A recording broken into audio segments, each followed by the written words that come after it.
Chapter 451. Isn't that so? My Jian is amazing. Zhang Meihua's face was plastered with a wide grin as she quickly responded to the person. Her tone made it sound like she was close to Yunjian. Even the way she addressed her had turned into an intimate Jian. Yunjian did not hear Zhang Meihua's boasting, even if the latter was bragging about herself to others. When Qin Yiru and her were in trouble back then, Zhang Meihua had not been so nice. Back then, Zhang Meihua had acted as if she did not want to acknowledge Qin Yiru as her daughter for the rest of her life. Now that Yunjian's capabilities were exposed, Zhang Meihua had learned to suck up to her. Yunjian had never cared about people like her. If Zhang Meihua was not Qin Yiru's biological mother and Qin Yiru was not a person who valued relationships, she would not have treated Zhang Meihua as her biological mother.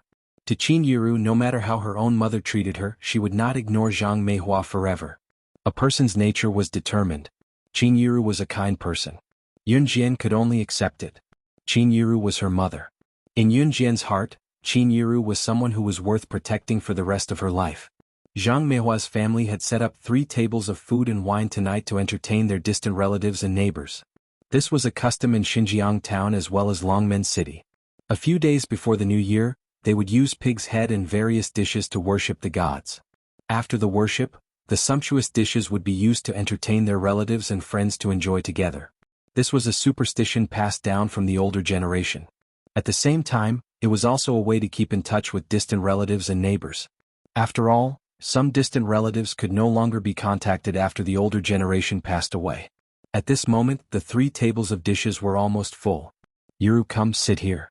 At this time, Zhang Meihua waved at Qin Yiru and signaled for Qin Yiru to bring Yunjian and the others to sit at the table where the man who said that Yunjian had founded her own company at such a young age was sitting. The other 2 tables were already full, and only that table had a few empty seats left. In order to express her goodwill to Yunjian, Zhang Meihua even personally brought over the bowls and chopsticks for Yunjian and the others. Oh, okay, Mom.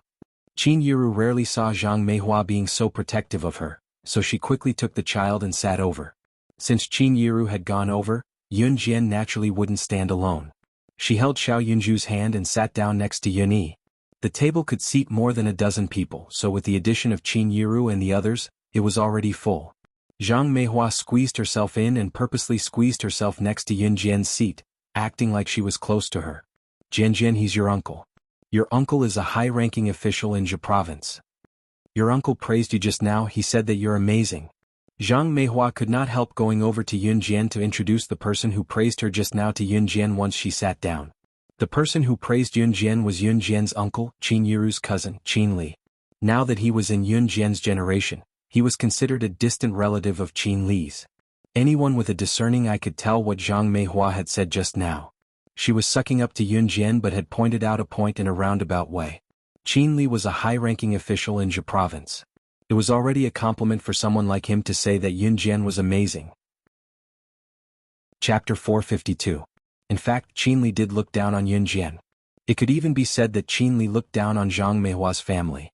Qin Li's father and Zhang Meihua were siblings, so Zhang Meihua's generation had plenty of siblings as well.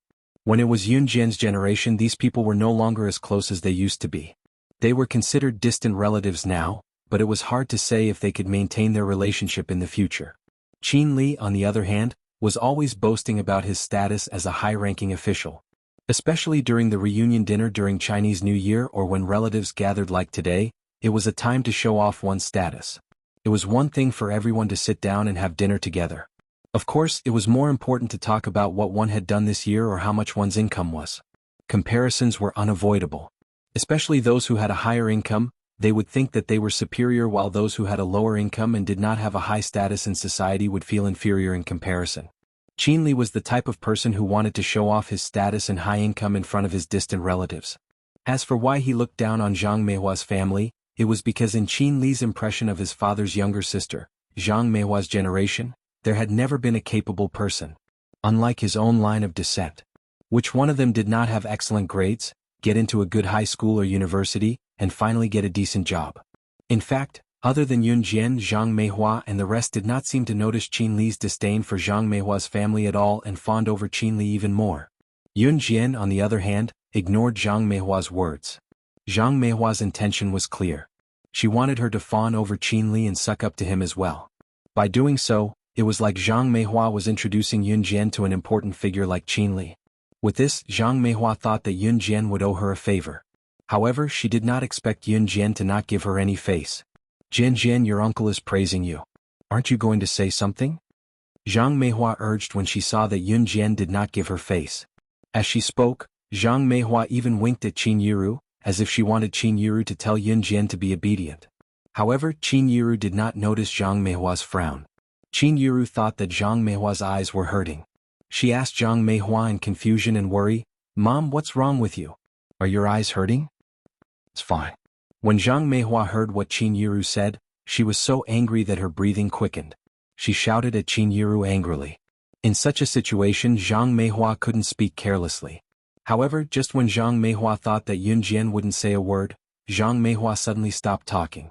Yun Jian's lips curled up slightly as she looked at Qin Li, who was sitting opposite her. Their gazes met, but she was not inferior to him at all. "Thank you for the compliment," Yun Jian replied with a press of her lips. If Qin Li's compliment of Yun Jian just now was extremely hypocritical, then Yun Jian's rebuttal was as distant as it could be. Even Qin Li, who was sitting opposite of Yun Jian, could not help taking a few more glances at Yun Jian when they heard what she said. In spite of it, she was only slightly capable. It was already impressive enough for someone her age to be able to start a small company. Chapter 453. In short, Qin Li did not take Yun Jian seriously at all. Of course, he would not say this in front of everyone present. After a sumptuous dinner, Qin Yiru and Zhang Meihua went to clean up the plates and utensils used for dinner. Since it was Zhang Meihua's family who had invited them, other than Qin Yiru and the other women who were cleaning up the leftover utensils, the rest of them sat on the bench in the yard to brag about their abilities. "Qin Li, you've earned quite a bit this year, haven't you? You've been promoted twice already. You can catch up to the position of Zhe Province's chief of administration now," someone said to Qin Li with deep envy. Hearing this, Qin Li's pride immediately came out. However, his words were very low-key. "How could that be? I'm still working hard. I don't know how far I can go. This road is getting harder and harder to walk." Yun Jian and the other children of the same age stood on the side and chatted with the adults. It was only when this group of adults started to talk about their children that they started to brag about their children's abilities. "Our Huaner is in his 3rd year of high school now. He just took part in a national taekwondo competition not too long ago. Fortunately, he didn't embarrass himself. He more or less won the 3rd prize," Qin Li said. When Qin Li said this, he purposely glanced at his son, Qin Huan. There was an indescribable sense of pride in his tone. Winning the 3rd prize in a national taekwondo competition? "Old Qin, it's not that I want to criticize your son, but he's really talented in taekwondo," someone chimed in. After all, in the eyes of the commoners, a child's performance was already impressive if he could win a place in Longmen City or Zhe Province. It was a great honor for Qin Li's son, Qin Huan, to win a prize in a national taekwondo competition. On the other hand, Qin Huan grinned from ear to ear after being praised. Qin Huan was Qin Li's son and he was 18 this year. Because of his good family background, Qin Huan had always walked in front of other children since he was young. He had been practicing taekwondo since he was young. Today, to be able to achieve such results, it was already enough to show off in front of a group of ignorant relatives and friends. Yun Jian stood at the side. She merely watched the commotion indifferently and remained silent. That was until Qin Li called his son, Qin Huan, over to show everyone some taekwondo. Qin Huan stood arrogantly in front of everyone and practiced a few moves that he usually practiced. In Qin Huan's opinion, it was already very impressive for him to get the 3rd prize in the national competition at such a young age. After Qin Huan finished this taekwondo move, he received applause from everyone present.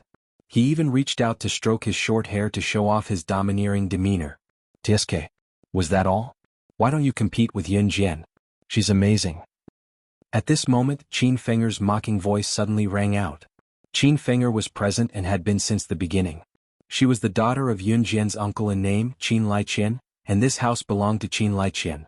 Qin Fenger was not studying during the Lunar New Year, so of course she was present. It was just that she did not sit at the same table as Yun Jian in the beginning, so she did not match up to her boss. In fact, after being intimidated by Yun Jian's hypnosis last time, Qin Fenger had grown increasingly disgusted with Yun Jian. Seeing how good Qin Huan's taekwondo moves were, Qin Fenger suddenly thought that Yun Jian seemed to know a thing or two too. Chapter 454.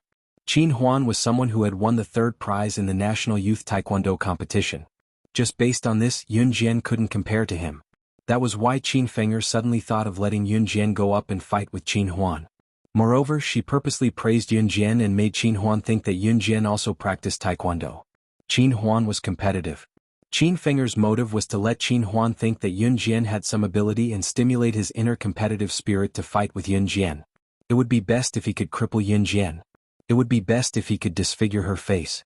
Qin Feng'er was most jealous of Yun Jian's appearance. As expected, the moment Qin Feng'er said that Yun Jian was amazing, Qin Huan immediately sized up Yun Jian. Not only Qin Huan but everyone present turned to look at Yun Jian. Moreover, all of them had a shocked expression on their faces. Yun Jian knew taekwondo? Previously, when they heard Zhang Meihua say that Yun Jian had started her own company, everyone was already shocked. In the end, from Qin Feng'er's words, he could hear even more misunderstandings. Yun Jian knew taekwondo? She looked so thin and weak, but she actually knew taekwondo? You know taekwondo? Qin Huan, who was still in high spirits, was now standing in front of Yun Jian. He looked at Yun Jian and at the same time, used his tall and burly figure to look down on Yun Jian. His expression was as if he didn't care that Yun Jian also knew taekwondo. Yun Jian didn't say a word and was ridiculed for no reason. She crossed her arms and glanced at Qin Feng'er. There was a sharp and murderous glint in her eyes. Under everyone's gaze, Yun Jian pursed her red lips slightly. Her half-smile, coupled with her exquisite and beautiful face, made people suffocate for a moment. Qin Feng'er, who was standing at the side, dug her nails into her flesh. What she hated the most was Yun Jian's face. That's right, I do know taekwondo. Yun Jian shrugged and turned back to look at Qin Feng'er. Just because Qin Feng'er could glare at others, did she think that Yun Jian could not glare at others? Then let's have a match. Qin Huan said excitedly. Qin Huan felt that he had just performed a few taekwondo punches in front of everyone, but it still wasn't impressive enough. It had to be like a taekwondo competition. Only by knocking down the opponent would it give people a sense of awe. But Qin Huan had no opponent, so he could only fight. Coincidentally, at this moment, Yun Jian said that she knew taekwondo. Hence, Qin Huan immediately came over to request a match. After saying that, Qin Huan felt that he was being rude again. He confidently added to Yun Jian, "Don't worry, I won't hurt you." This sentence proved that Qin Huan completely believed that he would definitely win if he competed with Yun Jian in taekwondo. Come. Upon hearing Qin Huan's words, Yun Jian, who originally didn't want to fight, spoke up. Then she paused and tilted her head to look at Qin Huan under everyone's gaze. She said in disdain, "I'll say the ugly words first. I won't go easy on you." These words were considered a rebuttal to Qin Huan's arrogant words that said that he would definitely win.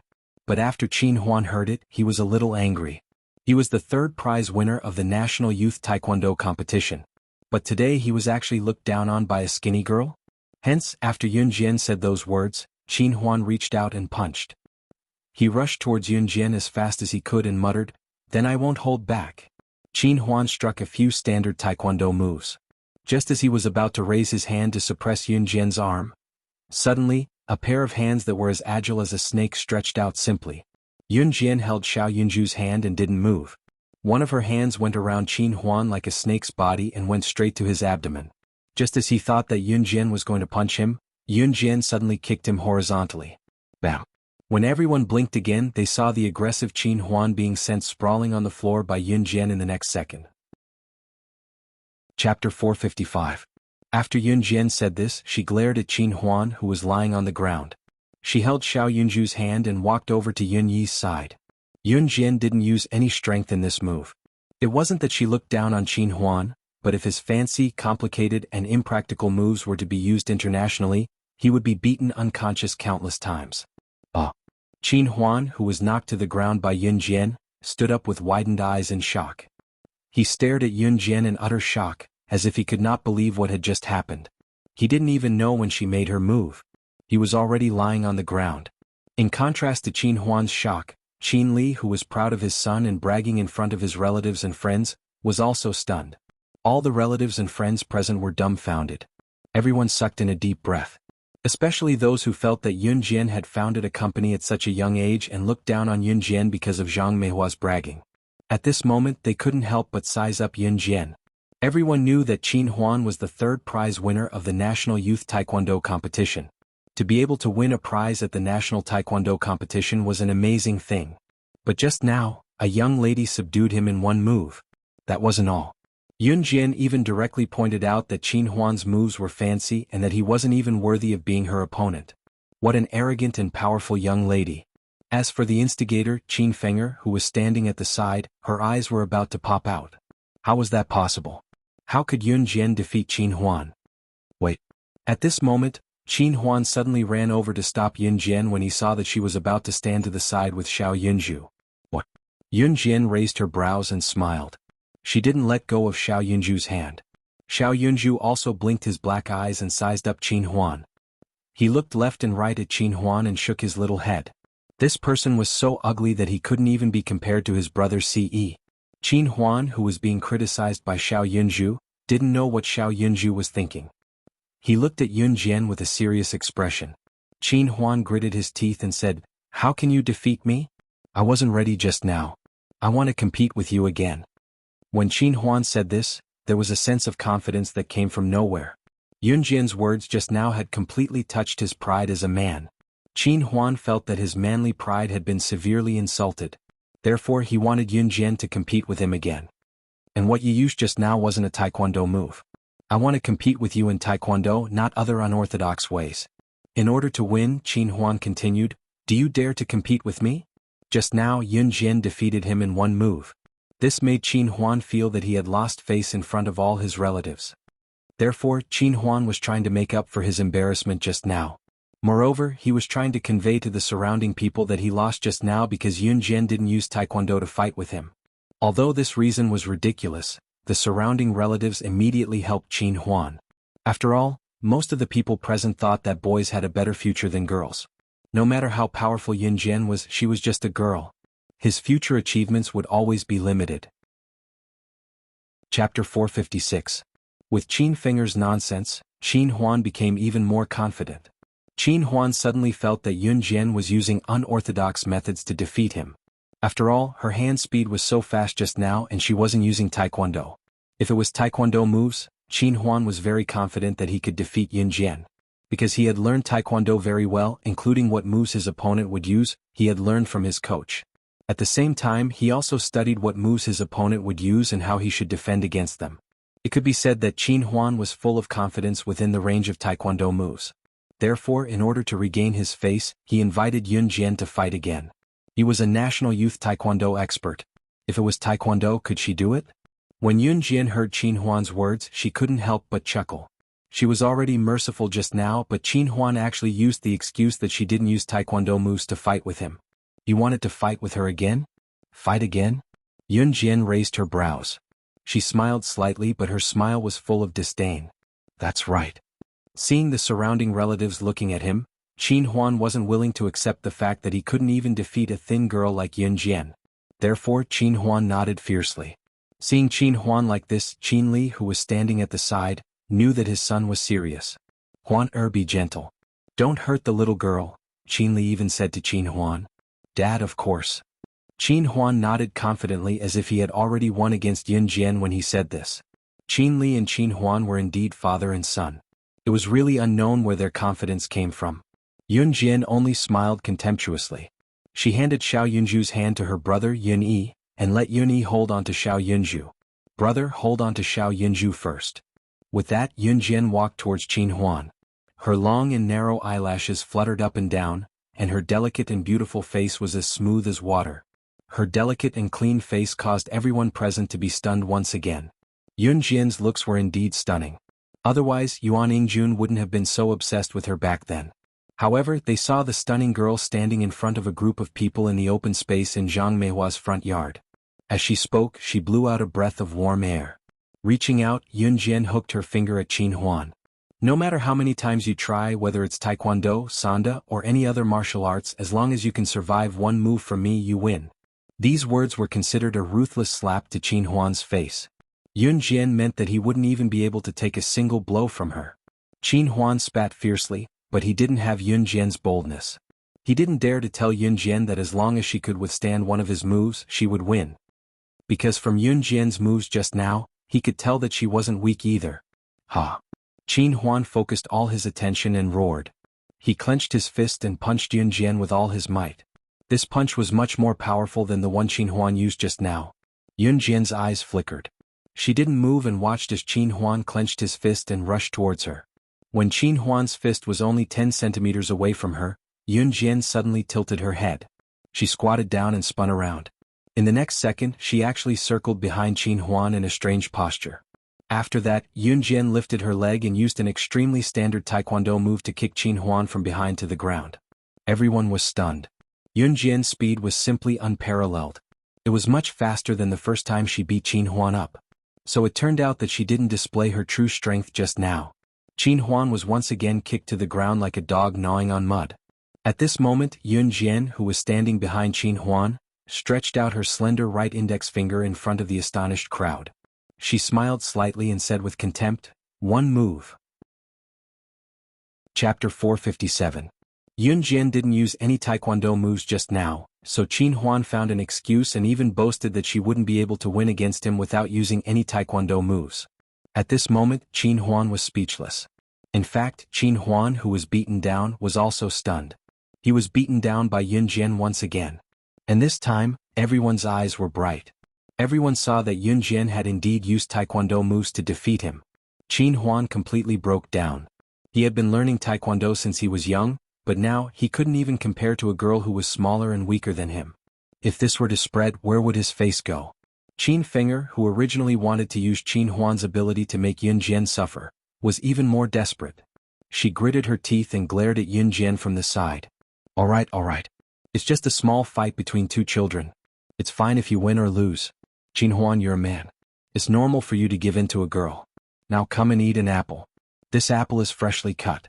It's very fresh." At this moment, a plump middle-aged woman carrying a plate of freshly cut fruit walked out of the house and spoke as she walked. As she spoke, she called a group of people to eat the small pieces of apple. This middle-aged woman had just seen how Yun Jian subdued Qin Huan in one move. But after the shock, she was very calm. In an instant, this plump middle-aged woman, who was half a head shorter than Yun Jian, thought of the competition between Qin Huan and Yun Jian. It was probably because Qin Huan was Yun Jian's elder brother according to seniority that he let Yun Jian win. This was what the middle-aged woman thought, so she directly said it out loud. After all, in this day and age, whether it was the villagers or the people in the city, they were used to elder brothers and sisters giving in to younger brothers and sisters. Sometimes, even if it wasn't the case, they would still say it was the case.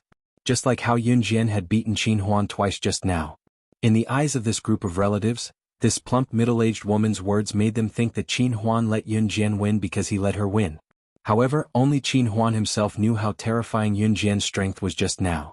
After hearing what the middle-aged woman said, the crowd really thought that Qin Huan had gone easy on Yun Jian, which was why Yun Jian won. Yun Jian just sneered at this. It was also at this time that the countryside's idea of favoring boys over girls, and that boys were always better than girls, was completely reflected. Yun Jian had lived at the pinnacle of the world in her previous life. She had never experienced such a feeling before. However, it was undeniable that this feeling was definitely not pleasant. But Yun Jian didn't care about that. Yun Jian didn't say anything. She walked straight to Xiao Yunju and held Xiao Yunju's hand. A hurried voice could be heard, "Aya, I'm late. I'm sorry everyone." Hearing the sound, he looked over and saw a police officer in uniform. It was obvious that he had just gotten off work and hadn't had time to take off his uniform. Seeing the person in police uniform, everyone was in awe out of habit. Yun Jian narrowed her eyes. She was stunned when she saw this familiar face that suddenly appeared. When the other party saw Yun Jian, he was also shocked. Then, this male police officer suddenly pointed at Yun Jian and exclaimed in front of everyone, "Little girl, it's you. Aren't you the Advanced Special Forces soldier under Officer Gu?" Chapter 458. The police officer's name was Zhang Shun. He was a police officer working at Xinjiang Town's police station. He was also the police officer that Yun Jian had met when she visited Lu Fian and her mother at the police station to visit Lu Fian's father. It was just that he didn't think that he would be able to meet her here. Yun Jian was only slightly stunned before she nodded at Zhang Shun. Zhang Shun was actually Qin Li's brother-in-law. He worked at Xinjiang Town's police station and had an easy life. Come to think of it, Zhang Shun and Zhang Meihua were considered distant relatives. Even Zhang Shun was not related to Yun Jian by blood. Zhang Meihua had invited all her family and friends in Xinjiang Town to a banquet and Zhang Shun was one of the invitees. Unfortunately, Zhang Shun had just gotten off work and could not make it for dinner. Advanced Special Forces? Brother-in-law, what did you say? She is an advanced special forces soldier? Qin Li and the others who were listening suddenly realized this. Qin Li turned to Zhang Shun and asked in horror. The moment everyone heard that Yun Jian was an advanced special forces soldier, they were so shocked that their mouths were agape. Everyone was waiting for Zhang Shun's reply. Zhang Shun obviously did not realize anything as he spoke even more highly of Yun Jian. Hey, are you surprised? When I first found out that she's an advanced special forces soldier, my reaction was similar to yours. But don't think that she's a member of the advanced special forces under Officer Gu just because she's young. This is an honor that others might not be able to achieve even if they work hard their entire lives. As he spoke, Zhang Shun took the opportunity to exclaim, "Do you know who Officer Gu is? He's Country Z's military genius. Even the country's general manager would want to get close to him." Gu Yunjian's status in Country Z was very high and Yun Jian knew that too. However, from the words of others he could hear a different flavor. Boom. Everyone present felt like their heads were about to explode. Yun Jian actually had such an identity.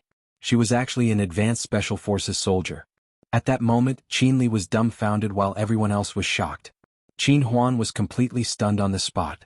It was no wonder that his skills were not good enough for her. No wonder she said that he wasn't worthy of being her opponent. She was an advanced special forces soldier. With such an identity, Yun Jian was destined to be different from the rest. Qin Huan was only good at taekwondo. Compared to the special forces in the army, he couldn't be compared at all. After all, no matter how good taekwondo was, the chances of actual combat were few and far between. On the other hand, the amount of training for an ordinary special forces soldier was enough to strike fear into the hearts of taekwondo practitioners. There was simply no comparison between the two. Especially those who had been in the army, they would have a murderous aura. What's wrong? Zhang Shun found that after he finished speaking, the people around him were dumbfounded, and he asked in confusion. If Zhang Shun knew that this group of people thought that Qin Huan had lost to Yun Jian on purpose and that Qin Huan had given in to Yun Jian, he might have laughed out loud on the spot. Yun Jian was an advanced special forces soldier who was personally certified by Gu Junjian. Such a young advanced special forces soldier. Did she need someone like Qin Huan to give in to her? Wasn't this a joke? At that moment, other than Qin Li, Qin Huan, and the rest whose faces were terrifyingly dark, the middle-aged woman who was holding the fruit platter and giving everyone slices of apple slices was also slapped hard in the face. Chapter 459. By the time everyone realized what was going on, Qin Yiru, Zhang Meihua, and the other women had already finished washing the dishes and cleaning the table. They walked to the empty space in front of the courtyard. What's going on? Why are all of you dumbfounded? What are you doing? Zhang Meihua and the other women asked in confusion when they saw the group of people standing in the open space staring at Yun Jian like they were in a daze. Mom, Yun Jian is an advanced special forces soldier. Do you know about this? Qin Liqian exclaimed and pointed at Yun Jian at Zhang Meihua. Advanced special forces soldier? Zhang Meihua and the other women who came out of the house were stunned as well. Other than Qin Yiru and Yun Yi who knew about it, everyone else was dumbfounded. How old was Yun Jian? She's only 15 years old. Advanced Special Forces Soldier? This was a title that had nothing to do with her at all, but now this title followed closely by her side. Zhang Shun understood the reason when he saw the group's reaction. They did not believe that Yun Jian was an Advanced Special Forces soldier. To convince them that Yun Jian was an Advanced Special Forces soldier, Zhang Shun added, "The documents are here. I saw it with my own eyes. Officer Gu issued it himself." Even if the group did not believe it, they had no choice but to believe it. After that, the relatives looked at Yun Jian in a different way. There were a few older students like Yun Jian and Yun Yi present. They were the children of their relatives. They had brought them over because it was winter break. However, the young men and women who were about the same age as Yun Jian were silent throughout the meal. Before Yun Jian's appearance, Qin Huan was undoubtedly the most outstanding one in the group. Yun Jian's appearance immediately became the center of attention. From hearing that she had started a company to hearing that she was an advanced special forces soldier, everyone's emotions changed bit by bit. Although Yun Jian's identity as an advanced special forces soldier shocked everyone, it did not last long. Adults always like to brag about their own abilities. Therefore, after bragging about their own children's abilities, they began to talk about who had a car. Look over there. My family's car was bought from New Cruise. Including taxes and a series of documents, it cost about 100,000. A rich man boasted in front of everyone. Now, New Cruise had become the spokesperson for the automobile sales company that everyone was talking about. At the same time, Zhang Jifan had further acquired some smaller car sales companies to expand the company's authority. I'm planning to get a new car in a few days, Qinli chimed in. Perhaps he could only find his sense of honor when it came to money and status. As for Yun Jian, she was more capable than her son, Qin Huan, but she had only started a small company. What use was? Old Qin, I have some dealings with New Cruise's CEO. Why don't I help you ask him out to tell you about the different models of cars in New Cruise? Someone could not help asking Qinli. The chairman of New Cruise was Yun Jian while the CEO was Zhang Jifan. Sure. That's a good idea. I was just worried that no one would give me a suggestion on what kind of car to buy. Qinli pretended to be profound as he spoke. Qinli clearly believed that not many people in the group could understand what he was saying. He wanted them to not understand so that he could continue boasting. I suggest you buy a Volkswagen. It's a local brand. New Cruise will have a Volkswagen promotion in a few days. Yun Jian suddenly chimed in. Half of Qinli's reason for saying that was to show off. In spite of it, Yun Jian's sudden suggestion left him dumbfounded. Chapter 460. It was apparent that Yun Jian's words just now had made the person who was speaking feel a little smug about what she had just said feel repulsed. Especially since Yun Jian was so young, the person felt that Yun Jian was bossing others around and stealing his limelight at such a young age. He was even more displeased with her. Don't spout nonsense when you're still a kid. New Cruise isn't just any company. Besides, I have a friend who works in New Cruise. Of course, my friend would be the first to know if New Cruise is having an event. He'll definitely tell me the moment he gets the news. The person was full of confidence as he refuted Yun Jian's words with a rather arrogant tone. Moreover, the person's meaning was obvious. His friend worked in New Cruise. Even his friend had never heard of what Yun Jian said. Yun Jian was just spouting nonsense. Yun Jian turned to look at the man who accused her of spouting nonsense. He was about middle-aged with shifty-eyed eyes.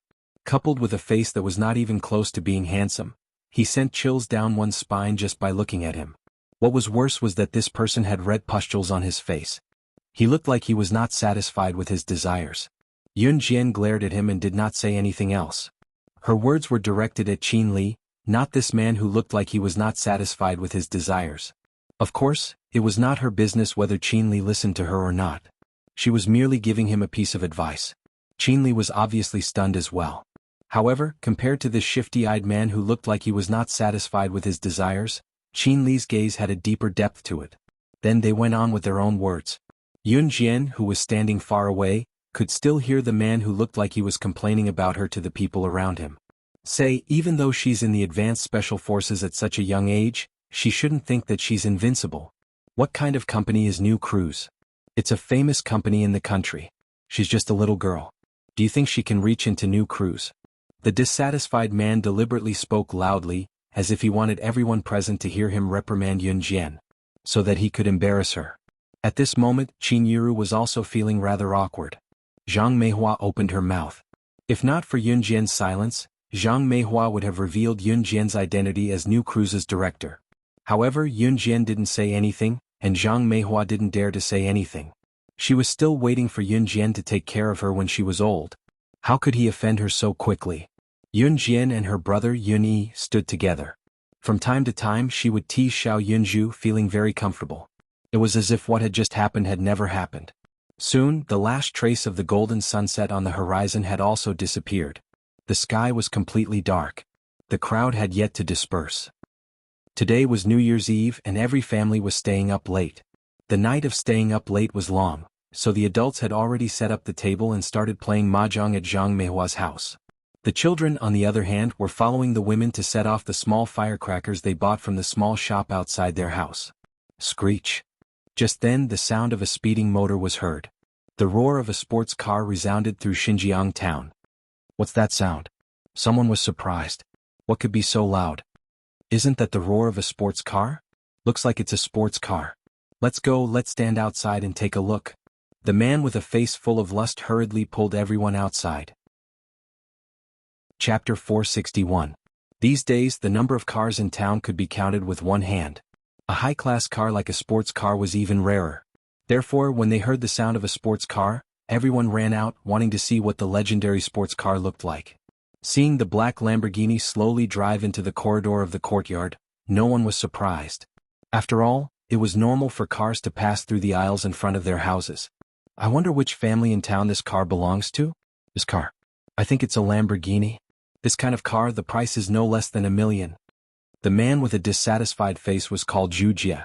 At this time, Wuxia was pointing at the Lamborghini slowly driving into the courtyard, arrogantly speaking to the people around him. As he spoke, Wuxia couldn't help but sigh. This kind of car, if I could touch it in my life, it would be great.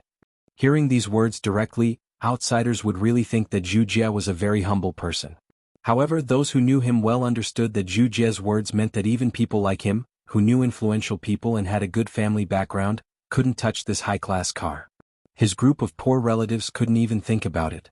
Just as everyone was staring at the black Lamborghini passing through the aisles in the courtyard and was about to drive directly past Zhang Meihua's house, the car suddenly stopped. Huh. Wuxia let out a word of surprise. Under everyone's gaze, the door of the Lamborghini slowly opened, and a pair of slender legs were the first to appear. Then a relatively young man came out from the driver's seat. The man was about 18 or 19 years old. He was very young, but he had a strong aura as soon as he appeared. He had a head of black hair and a fair and handsome face, which made all the women present blush. Qin Fenger had never seen such a handsome man. She thought that she had dated many boys, but in the end they all parted on bad terms. Even her boyfriend, who was once called the most handsome boy in school, wasn't as handsome as this man in front of her. Qin Fenger felt her heart thumping wildly. Did this man see me and stop the car? Wuxia couldn't help but look at the man who suddenly appeared with admiration and couldn't help but twitch the corner of his mouth. Hello, little brother. Are you looking for directions? Wuxia had always been polite to rich and powerful people. When he saw Ce stop after getting out of the car, he thought that Ce was a foreigner. Now that it was the new year, there were many outsiders who went back to their hometown to give gifts to their relatives. Hence, Wuxia ran over, thinking himself clever, and volunteered to lead the way for Ce. F***ck. Ce uttered softly, hating people like Wuxia who sucked up to him as well. Ce told Wuxia to get lost. However, Wuxia was very perceptive. Even though he saw Ce's extreme reaction, he wasn't angry. Instead, he stood aside with a smile. Wuxia didn't dare to say much about the slander of the rich. Ce drove a Lamborghini, so his family was naturally wealthy. Wuxia expressed that he would never provoke such a person in his life. However, just as everyone was waiting suspiciously for Ce to guess his next move, Ce suddenly raised his slender legs and walked in front of Yunjian. I'm back. Ce's red lips curved. He said the most frightening thing in the world in a calm tone. Chapter 462. Only Yunyi, Qin Yiru and Xiao Yunju knew Ce. However, Ce walked straight to Yunjian. It was as if Yunjian was the only person in his deep eyes. Yes. She replied calmly to Ce. Yunjian wasn't good at expressing her emotions, but her slightly raised eyebrows proved that she was excited. Ce Gitch. Xiao Yunju took the opportunity to run from Yunjian to Ce. Xiao Yunju was becoming more and more dependent on Ce. Every time he saw Ce, it was as if he had seen a delicious candy. He didn't even want his own sister and directly ran into Ce's arms. He was like a treasure hunter. Yunjian, Ce and Xiao Yunju's daily interactions stunned everyone present. They didn't hear wrongly. Wuxia was just bragging about the value of this Lamborghini. It definitely wasn't less than 1 million yuan. How could a person who could take out 1 million yuan to buy a car be poor? It had to be known that in 1998 things were cheaper, and the monthly income of ordinary people wasn't high. At that time, if a person's monthly income was more than 1,000 yuan, it was already considered a high income. As for people who could spend 1 million yuan to buy a luxury car, it could be said that there was no such person. Most importantly, the man driving this car was actually so familiar with Yunjian.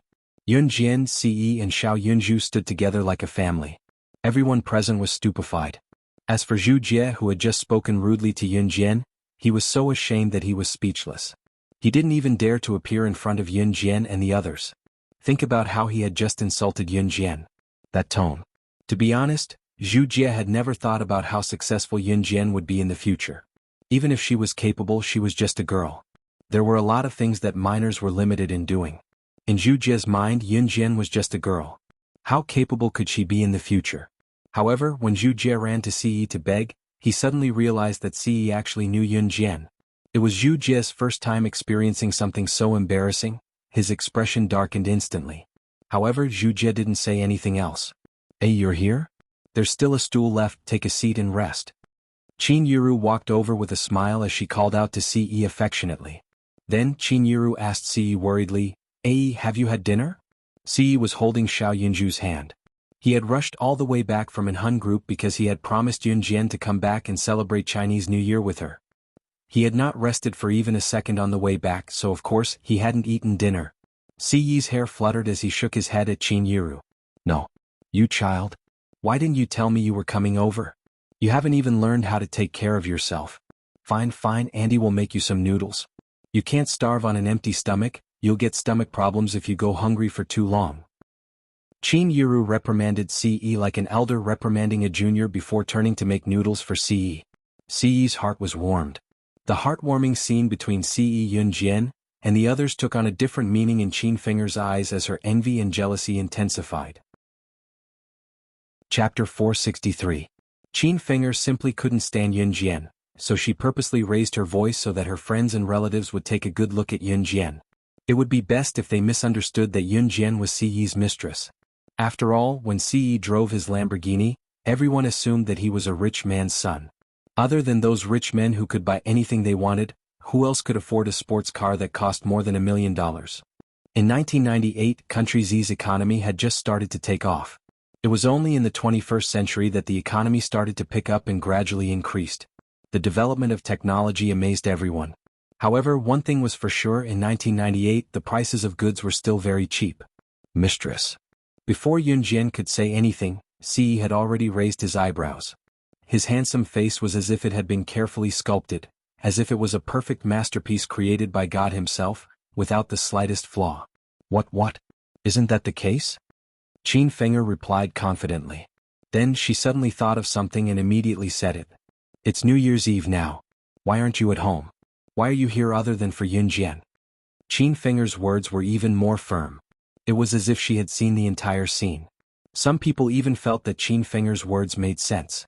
If Yunjian and Ce were a couple, shouldn't they have returned to Xinjiang town together? As for the current situation, Ce had driven his Lamborghini to their doorstep. Based on what you said, aren't all the people who come to your house to look for you to keep you as their mistress? Yunjian used a very clever example to refute Qin Finger's words. Qin Finger's words were indeed nonsense, but there were too many loopholes in her words. In the end, Yunjian managed to turn the tables on her and retaliate. Yunjian's words instantly caused everyone to burst into laughter. Everyone quickly realized that Qin Finger's words had no evidence at all. If Ce came here to look for Yunjian, did that mean that she was his mistress? Didn't that mean that all the people who came to Qin Finger's house were here to keep her as their mistress? It was because of Qin Finger's simple and laughable way of thinking that everyone laughed. Haha, little girl, you're really interesting. Someone laughed and said to Yunjian. Yunjian only nodded slightly and smiled. She did not change her smile. When Yunjian said that, everyone present looked at Qin Finger as if they were looking at an idiot. Qin Finger was simply too brainless. How could she say something like that? Qin Finger was trembling with anger, but she couldn't say anything in response. Qin Finger was just talking nonsense, but she was forced by Yunjian to the point that she couldn't say a word. She was angry, but she didn't dare to say anything. There was still Ce standing beside her. Ce was obviously from a big family. No matter how powerful Qin Finger was, she couldn't afford to offend her. Beep beep. At this moment, a few cars suddenly drove into the courtyard. Chapter 464.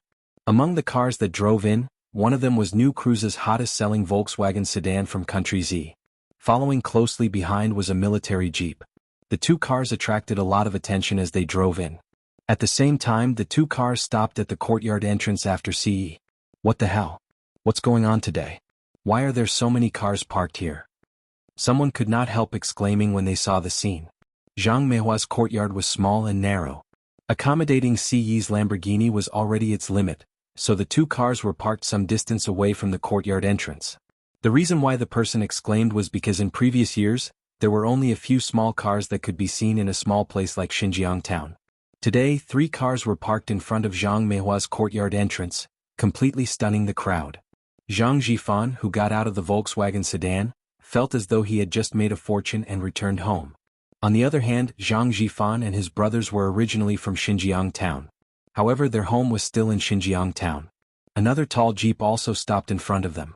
Then a person got out of the jeep. Yunjian's eyes flashed. She narrowed them slightly, but there was a beautiful glow in her eyes. No. New Cruise's CEO. Oh my god, why is New Cruise's CEO here?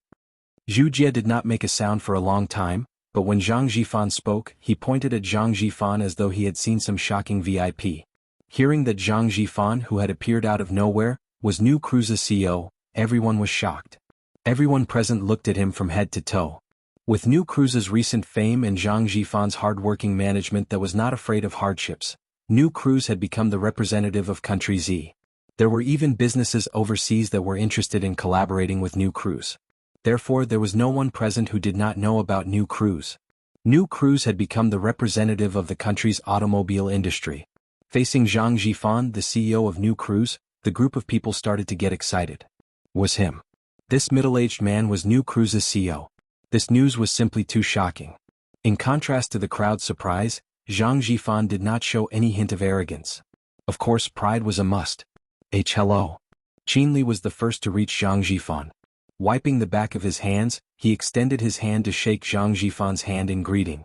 Qin Li's tone even carried a hint of inferiority. Hello. Zhang Jifan did not extend his hand to shake Qin Li's hand, nor did he express anything. Instead, he went to Yun Jian after saying that. Then Zhang Jifan's respectful voice rang. Sister Jian. He was already in front of Yun Jian and nodded at Yun Jian in greeting. In spite of it, everyone present was stunned when they heard him. Zhang Jifan was New Cruise's CEO. This was common knowledge. Logically speaking, someone who Zhang Jifan addressed as sister must be his immediate superior. It was also rumored that New Cruise's CEO was a young lady. No one knew what she looked like. In spite of it, Zhang Jifan's greeting and what Yun Jian said earlier, could it be that Yun Jian was the famous CEO of New Cruise? Qin Li was dumbfounded, so was Zhu Jie. Chapter 465. Yun Jian nodded. Just as everyone was stunned for a few minutes, a person also got out of the jeep that had been following the Volkswagen all the way. It was Gu Junjian. Gu Junjian was dressed in formal casual attire. Without his military uniform, Gu Junjian looked valiant. Another person got out of the Volkswagen. He carried a huge pile of New Year's gifts and walked over with Gu Junjian. Gu Junjian's hands were full as well. He carried a huge bag of expensive Torreya fragrance gifts. It was obvious that Gu Junjian and Zhang Jifan had come together. Both of them had rushed over on the first day of the new year to pay their New Year's greetings to Yun Jian. The person who got out of the Volkswagen was Brother He, who had represented New Cruise at the dinner party hosted by Zhang Xiaofeng's father not long ago. Brother He and Gu Junjian were walking over together. Both of them were carrying many expensive New Year's gifts. Gu Junjian had gotten to know Zhang Jifan through Yun Jian. Therefore, they had agreed to come to Xinjiang town to pay their New Year's greetings to Yun Jian. Gu Junjian and Zhang Jifan were busy people. They would be so busy after the new year that they would not have time to pay their New Year's greetings. Therefore, they had come to Yun Jian's hometown earlier to pay their New Year's greetings. Therefore, Yun Jian did not know that they would come. Gu Junjian and Brother He walked to Zhang Meihua's door and placed a huge pile of gifts by the door sill. Everyone's eyes were glued to the gifts. They saw that the gifts that Zhang Jifan and Gu Junjian had brought were all expensive items. For example, the bag of Torreya fragrance in Gu Junjian's hands. Although Torreya fragrance was not the most expensive item, it was rare to see someone bring a huge bag of Torreya fragrance to pay their New Year's greetings in 1998. It was obvious that they were not ordinary people. Sister Jin, there's a lot of work to do in the company after Lunar New Year, so we're here early to wish you a Happy New Year, Zhang Jifan explained looking at Yun Jian. Yun Jian nodded softly. At the same time, he also understood why Gu Junjian came with Zhang Jifan. Although Gu Junjian knew where Yun Jian lived, he did not know that Yun Jian was currently in Xinjiang town. Coincidentally, Zhang Jifan came from Xinjiang town, so he naturally knew where Yun Jian lived. Therefore, the two of them hit it off and came together to give Yun Jian a New Year's greeting. Gu Junjian was the leader of the Advanced Special Forces. His high rank meant that he had to work all year round. Now that he was free, he had delegated his work to his subordinates to spare time to pay Yun Jian a Happy New Year's visit. Yun Jian was glad to see Zhang Jifan and Gu Junjian. Come in and have a seat. Yun Jian smiled and invited them into the house. Ce stayed by Yun Jian's side and Xiao Yunju's hand was held tightly by Ce. This was obviously Zhang Meihua's house, but it was more like Yun Jian's place to receive important guests. In spite of it, Zhang Meihua did not say a word. This was New Cruise's CEO. Zhang Meihua could not wait to suck up to him. How could she not be happy? After making tea for the group, Zhang Meihua asked for tea eggs to be cooked for them. At that moment, Qin Li Zhujie and the others were ignored like they were outsiders.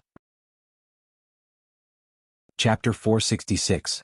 The fearful voice came from Zhang Shun, who was Zhang Jifan. Everyone present knew him. He was New Cruise's CEO.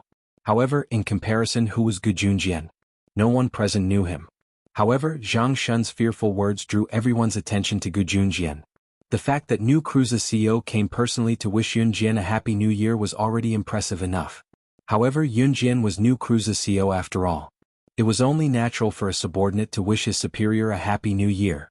Zhang Shun was a junior police officer in Xinjiang Town's police station while Gu Junjian was the nationally renowned captain of the Advanced Special Forces. That meant he was Zhang Shun's superior. Perhaps the people present did not pay attention to the special forces, but Zhang Shun was a part of it himself. Someone as famous as Gu Junjian would naturally have seen his photo before. Therefore, when Zhang Shun saw Gu Junjian's photo, his face turned green with fright. This was the nationally renowned officer Gu. No matter how powerful Yunjian was, she was only an Advanced Special Forces soldier. Moreover, the Advanced Special Forces soldiers were quite a number. Even if it was the new year, Officer Gu could not possibly wish his subordinates a happy new year one by one. What did he ask for? However, as an officer, he had the time to wish Yunjian a happy new year. This was not a joke. In the military, unless one was an extremely outstanding member, it was impossible for one to receive such treatment. A superior officer personally came to their home with gifts to wish them a happy new year. Naturally, the people around them heard Zhang Shun's thoughts. Previously, Zhang Shun had told them about Gu Yunjian's identity as Officer Gu. He was a VIP that even the country's CEO would approach. Country Z's military prodigy. He actually came all the way here to wish Yunjian a happy new year. Naturally, everyone present was well aware of the stakes involved. Especially Qin Li, Qin Huan, Zhu Jie, and the rest who were disdainful of Yunjian, they were completely dumbfounded. If they were already stunned when they heard that Yunjian was a member of the Advanced Special Forces, the shock they felt now was indescribable. However, while everyone was still in shock, Gu Junjian had already nodded at Zhang Shun in a friendly manner. He smiled and said politely, "Hello." This greeting made Zhang Shun's mood surge. Gu Junjian, a military genius and the highest-ranking Special Forces officer in Z country, was actually trying to curry favor with him. Zhang Shun was so excited that he didn't know what to say. At this time, Gu Junjian had already bypassed Zhang Shun's field of vision. He looked directly at Qin Yiru and praised Yunjian. At the same time, he took out a golden octagonal star medal from his pocket and handed it to Yunjian. After verification, when the international god stole the antique jade pendant from Zhe province, your team monarch unanimously agreed that you were the one who led everyone to complete the mission. Therefore, I'm here this time with the approval of the higher-ups to reward you with this medal. The golden octagonal medal was very eye-catching. Gu Junjian placed the medal on the table and pushed it to Yunjian.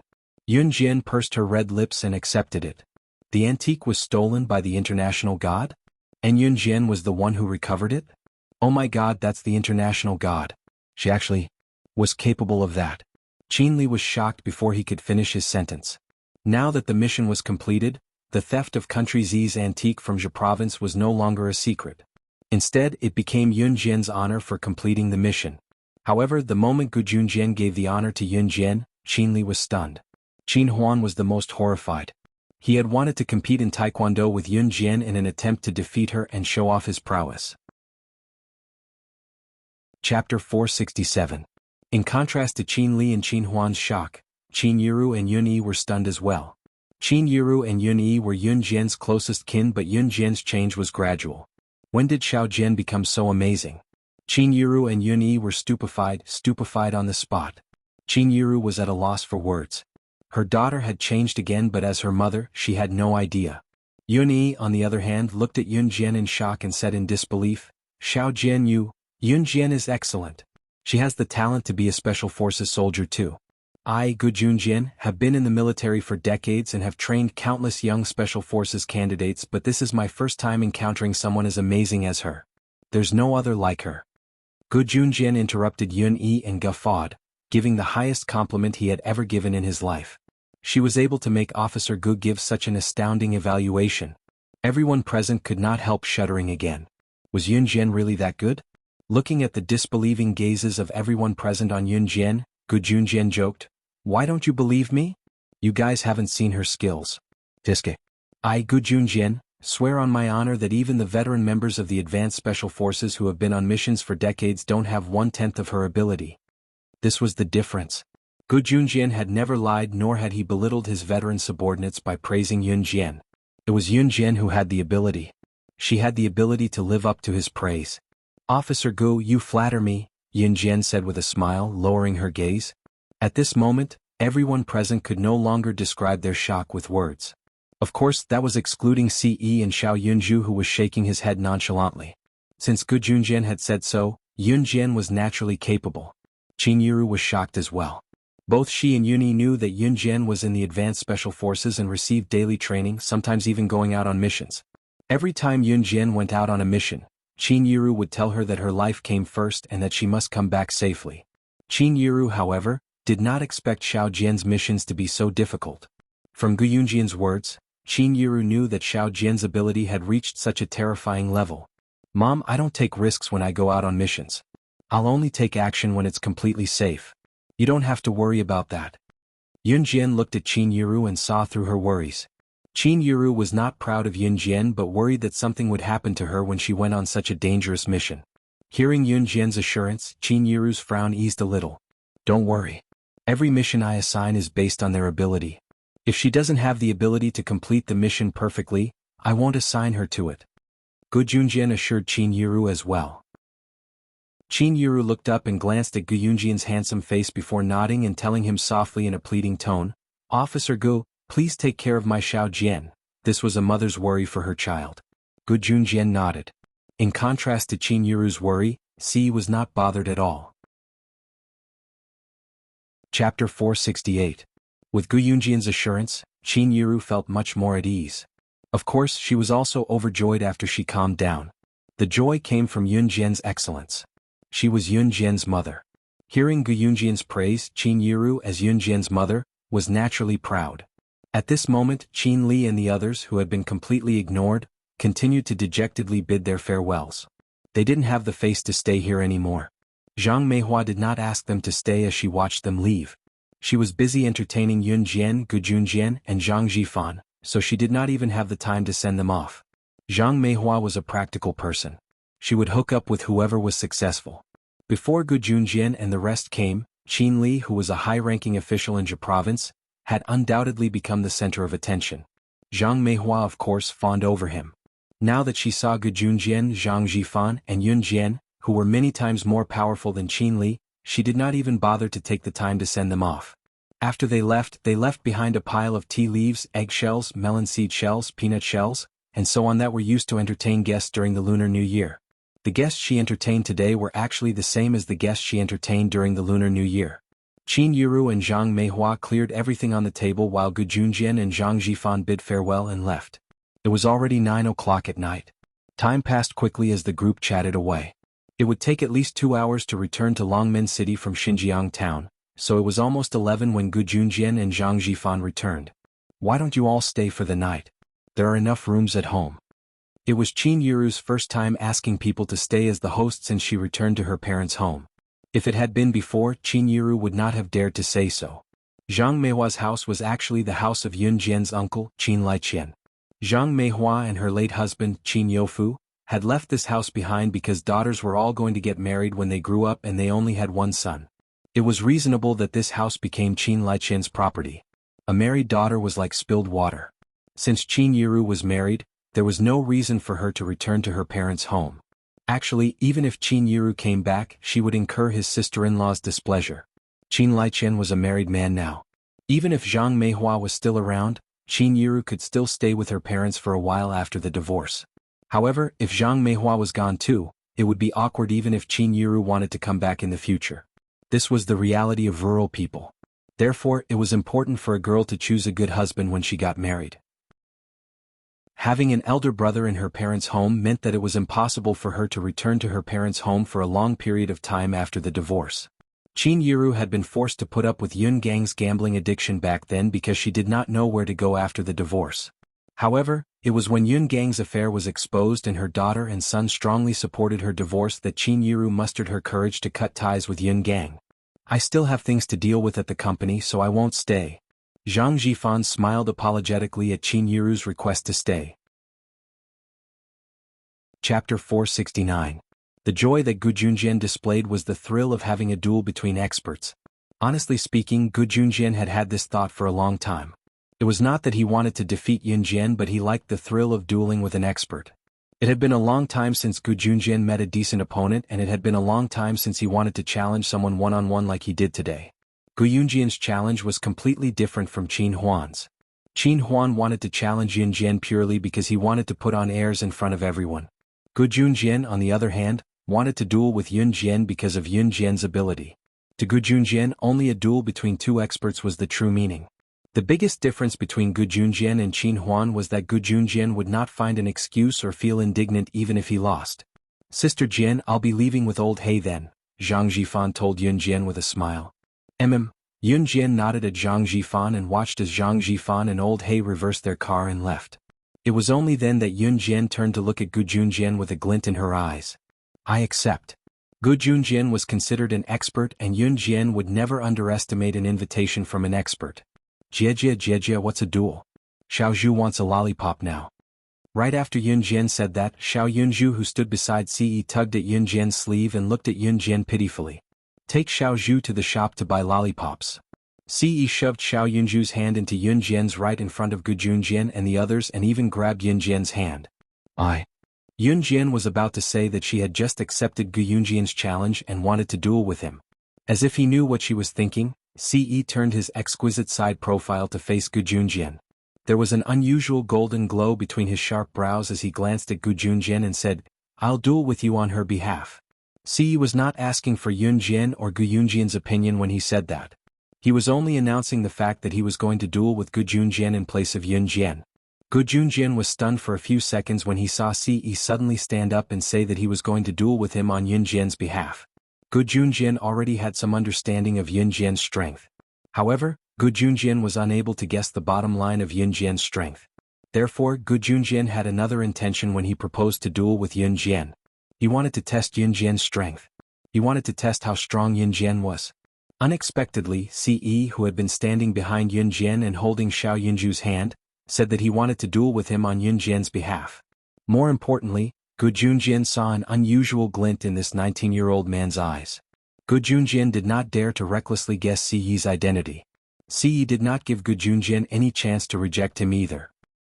"Alright, I'll take Xiao Zhu to buy some lollipops." Yun Jian did not see the golden glint in Ce's eyes. When Xiao Yunzhu held her hand and looked at her with pitiful eyes, Yun Jian pulled Xiao Yunzhu's hand and walked towards a shop near Xinjiang town. Before they left, they did not forget to bid farewell to Ce and Gu Junjian. Qin Yiru was not downstairs at the moment, so she did not see this. Since Gu Junjian and Ce were still there, she and Zhang Meihua went to tidy up the empty bed. Chapter 470. In other words, only Ce, Gu Junjian, and Yun Yi were left in front of the courtyard. As for Qin Fenger, she had been sent back to her room by Zhang Meihua after she spoke rudely to Yun Jian. Qin Fenger was not afraid of anyone but her grandmother, Zhang Meihua. Therefore she ran away in a huff when Zhang Meihua spoke. In fact, if not for that, Qin Fenger, who had been courting death, would have been in trouble. Yun Jian might have just let it go. As long as Qin Fenger did not cross the line, she would not have done anything to her. However, Ce was still around. Anyone who dared to humiliate Ce's woman would end up in a terrible state. It was just like Lu Xiuxiu who wanted to frame Yun Jian back then. Lu Xiuxiu had schemed to humiliate Yun Jian by taking a video of Yun Jian with other men to humiliate her. In the end, she had been sold into a brothel by Ce's men. Ce was not a good person. He would kill anyone who dared to bully his woman, even if they were women. A gentleman did not hit a woman. That was a lie made up by useless people. If he could stand by and do nothing when his woman was being bullied, then he would not be Ce. He would be called a coward. Yun Jian was not there for what happened after that. She was already holding Xiao Yunzhu's hand and walking towards the small shop in Xinjiang town. The small shops in Xinjiang town were usually open until 10 p.m. That was because the townspeople usually went to bed after 8 o'clock. The shop had been open for a long time to be able to stay open until 10 p.m. However, today was an exception because it was New Year's Eve. Other than young children, everyone would stay up until the New Year. This was especially true for children after the age of 7 or 9. They were the most interested in staying up until the New Year and asking for red packets. At 12 p.m. on New Year's Eve, firecrackers were a trend in the townspeople. Before 12 o'clock in the evening, many people came to the store to buy firecrackers and candles. Therefore, small shops that knew a little about business would stay open on New Year's Eve until 12 o'clock before closing. These things and common sense were things that Yun Jian had never heard or experienced in her previous life. Yun Jian, who wandered around the edge of the world and was always on guard against the people around her, would be killed if she was not careful. She had never lived the comfortable life of a normal girl. Therefore Yun Jian cherished everything she had now. Yun Jian held Xiao Yunju's hand and went to a small shop not far away. This was the shop where Yun Jian had called Tiger Leopard from the kosher mercenaries when she had just been reborn. The owner of this shop was an old man. Yun Jian had been to this shop when she had just been reborn. At that time the shop owner had casually asked her, "What do you want to buy?" Today Yun Jian held Xiao Yunju's hand and stepped into the shop again. The shop owner glanced over and recognized Yun Jian immediately. He even shouted in surprise, "Hey, aren't you the little girl who called my shop a few months ago?" Yun Jian blinked. She held Xiao Yunju's hand and walked into the shop. She asked curiously, "You know me?" Chapter 471. Yun Jian smiled awkwardly when she heard the store owner's exaggerated words. So this was how he remembered her. "Oh, by the way, young lady, are you here to make a phone call again?" The shop owner sat down and asked Yun Jian after he recovered from his agitated state just now. "No." Yun Jian shook her head and led Xiao Yunju into the store. Then she turned to the store owner and grinned. "I'm buying snacks with my brother today."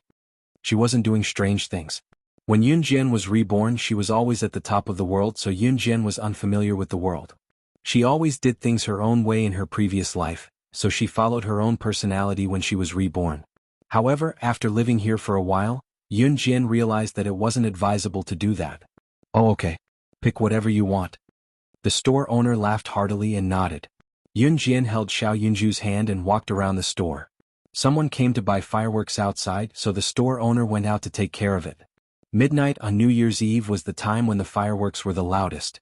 However, it was only 9 o'clock, which meant that it was the time when the fireworks were the quietest. Every year on New Year's Eve, 9 o'clock, 10 o'clock and 11 o'clock were the quietest times. Just like the darkness before dawn, the quieter it was now, the noisier the fireworks would be when it was 12 o'clock. Yun Jian let Xiao Yunju pick a big bag of snacks, Lay's potato chips, bubblegum, lollipops. Xiao Yunju picked a few lollipops alone. Xiao Yunju picked as he muttered, "Strawberries for brother Ce, blueberries for sister, lychees for Yuni." Her small hand picked through the pile of lollipops stuck in the box. Yun Jian wasn't a patient person, but she was very patient with Xiao Yunju. In the end, Yun Jian patiently accompanied Xiao Yunju to pick out his favorite snacks. After paying, they walked to Zhang Meihua's house. Although it wasn't far from Zhang Meihua's house, they still had to cross a few streets. At this time, every house was brightly lit, so there was no need to walk in the dark. Bang! Pa! At this moment in the silence there were fireworks. At this time there would also be people setting off fireworks, but it was a minority. Yun Jian narrowed her eyes. She held Xiao Yunju's hand and walked around an aisle. Coincidentally, a family in this aisle was setting off fireworks. It was not yet 12 o'clock. Most of the fireworks at this time were to worship the gods and pray for blessings in the coming year. Most of the villagers were superstitious, while the people of Longmen City were used to worshipping the gods with animals like pigs' heads, chickens, and ducks. At the same time, they would also burn some Buddhist scriptures during the worship. These were the customs passed down from the older generation. Yun Jian held Xiao Yunju's hand and walked along the edge. When the fireworks were over, just as Yun Jian and Xiao Yunju were about to cross the aisle, a group of mischievous children ran out with matches, lighters, and small firecrackers. "Look, there's a bad guy walking past us. Quick, blow them up. Blow them up." One of the children, who looked arrogant and domineering, pointed at Yun Jian and Xiao Yunju. A boy with a crew cut grabbed a bunch of small firecrackers and lit them as fast as he could, throwing them at Yun Jian and Xiao Yunju. Chapter 472. Yun Jian's eyes lit up when she came out to buy some snacks and encountered such a situation. "Sister." Xiao Yunju panicked. He grabbed Yun Jian's sleeve in fear, and his small and stubborn body stood in front of Yun Jian, wanting to block the pile of small firecrackers for Yun Jian. Xiao Yunju was still young, but people were sensitive to danger. It was especially so for Yunju, whose experience in his past life had sharpened his sense of danger. When danger came, Xiao Yunju's first reaction was to block it for Yun Jian. "Xiaozhu, come here." Yun Jian shouted softly. She took Xiao Yunju and pulled Xiao Yunju to the side while she dodged to the side. Her quick and efficient movements made the parents of the naughty children, who were anxiously watching the situation from afar, shocked. She had made a turn to the side to avoid the attack, her speed unbelievably fast. After all, this group of naughty children had just lit the small firecrackers and thrown them at her, but Yun Jian easily dodged and took Xiao Yunju to avoid the big pile of small firecrackers. Wow, that's amazing. At this moment, even the little boy with the crew cut who had just lit the small firecrackers and threw them at Yun Jian and Xiao Yunju opened his mouth wide in surprise. He looked as if he had seen something amazing and looked straight at Yun Jian. However, before the little boy with the crew cut could finish his sentence, he was slapped on the head by his parent. "How did I teach you? I bought you small firecrackers and you learned to do bad things?" The little boy with the crew cut's mother hit him a few times and then took away all the small firecrackers in his hands. "No more playing. Hurry up and apologize to big sister." The crew cut boy's mother took away the pile of small firecrackers and rushed the group of people to Yun Jian to apologize. The naughty children were restrained by their parents and they all apologized unwillingly. Yun Jian only glanced at them and did not say whether she accepted the apology or not. She pulled Xiao Yunju away. The naughty children's mother did not say much. By the time Yun Jian brought Xiao Yunju back to Zhang Meihua's house, a small square folding table was already set up outside Zhang Meihua's house. There were two people sitting on the left and right sides of the table, and one person standing next to the table. The people sitting on the left and right were naturally Gu Junjian and Si. The one standing was Yun Yi. She did not know if their practice session had ended, but she saw that Gu Junjian was excitedly sitting opposite Si to sit on the bench and play chess. The practice session between the two of them was probably over. Yun Jian held Xiao Yunju's hand and walked over. She saw that Gu Junjian was looking at Si excitedly and respectfully as they played chess. "You're back." Si tilted his head and asked Xiao Yunju. At the same time he looked up at Yun Jian. Because Si was sitting on a stool, he could only look up at her. "Yes." Yun Jian nodded slightly. Si smirked, his lips curving into a faint smile that was refreshing and comforting just by looking at it. "Brother Si, someone used small firecrackers to bomb me and my sister." Xiao Yunju pouted as he felt wronged. This could be seen from Xiao Yunju's expression. He was very unhappy. "Yes." Si withdrew his thoughts from the chessboard. He turned his head and sized up Xiao Yunju and Yun Jian. He only relaxed when he saw that they were fine. Gu Junjian could not help but secretly laugh when he saw this. Hey, if he guessed correctly, Si did not want Yun Jian to play with him because he was afraid that he would come into contact with Yun Jian. Chapter 473. Xiao Yunju liked Brother Si because Brother Si would help him. He would buy him candy and toys to play with. Children were lively by nature and would rely on whoever treated them well. Xiao Yunju pouted and told him everything that had happened. Xiao Yunju sounded like he was about to cry after being bullied. When Si heard that someone had used firecrackers to bomb Xiao Yunju and Yun Jian, his long fingers, which had been playing chess, stopped moving. He retracted his hand and stood up from the stool.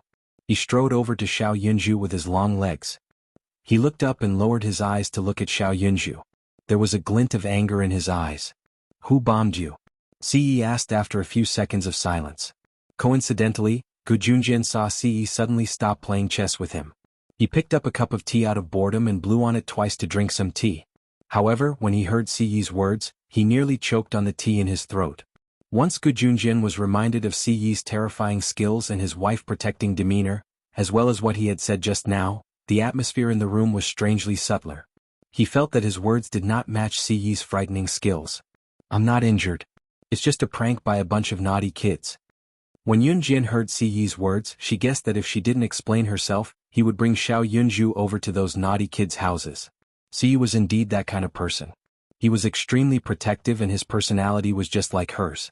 However, it was New Year's Eve and the whole family was happily staying up for the new year. If Si really went over to their houses, Qin Yiru and the others would probably be shocked and the matter would blow up.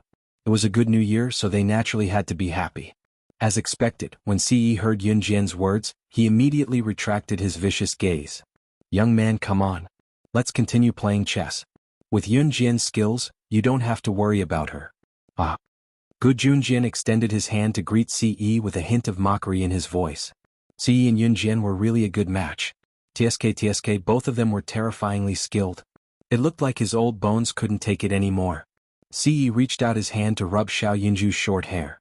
He took a deep look at Yunjian before he sat down in front of Gu Junjian with a smile on his face. The two continued to play chess. The New Year's Eve was long, but it wasn't lonely. Xiao Yunju pulled Yunjian to sit beside Ce and watched as Ce played chess.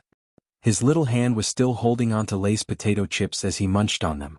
Midway through the game, Xiao Yunju even put the potato chips in front of Yunjian and said to her, "Sister, you eat." Yunjian nodded happily. Xiao Yunju also gave Gu Junjian and Yunyi his favorite potato chips before passing them to Ce. "Brother Ce, you eat." "I'm playing chess. Xiao Zhu, feed me." Ce revealed a devilish smile. One of his hands was empty, but he didn't reach out to take the potato chips himself. Yunjian was sitting beside Ce while Xiao Yunju's little hands were barely hanging onto the folding table beside Yunjian. "Then sister will feed brother Ce." Xiao Yunju couldn't reach Ce's side.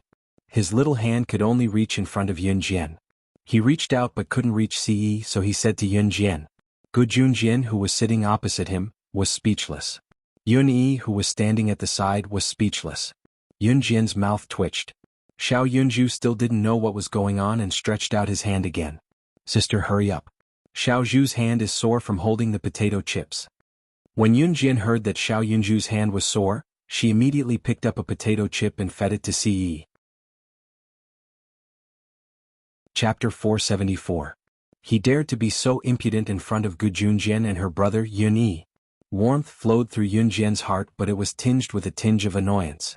Ce smiled faintly when he saw her reaction. His handsome face revealed a sinister smile. Yunyi, who was standing by the side, also smiled sinisterly. This was his brother-in-law whom he had personally tested.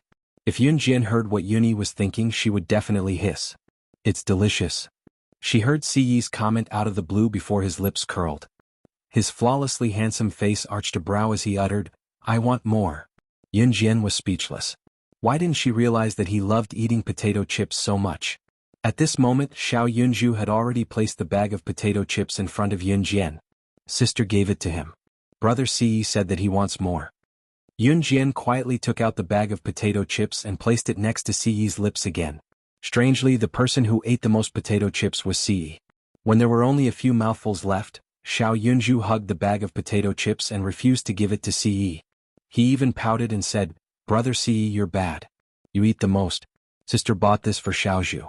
You're not allowed to snatch it away." As he spoke, Xiao Yunju pouted and refused to let go of the bag of potato chips. "After you finish this bag, I'll buy you 100 more. Ce made a chess move. While Gu Junjian was thinking about the next move, he stretched out his arm and flicked Xiao Yunju's forehead with his slender fingers. Xiao Yunju's eyes immediately lit up. He asked happily, "Really? Brother Ce, will you buy it for Xiao Zhu later?" "I'll go after this game." Ce lowered his eyes and smiled. "Yeah. Sister will feed these to Ce Gij. Xiao Zhu will go buy more later." Xiao Yunju was quickly bought over. He handed the bag of chips to Yunjian and clapped his hands excitedly.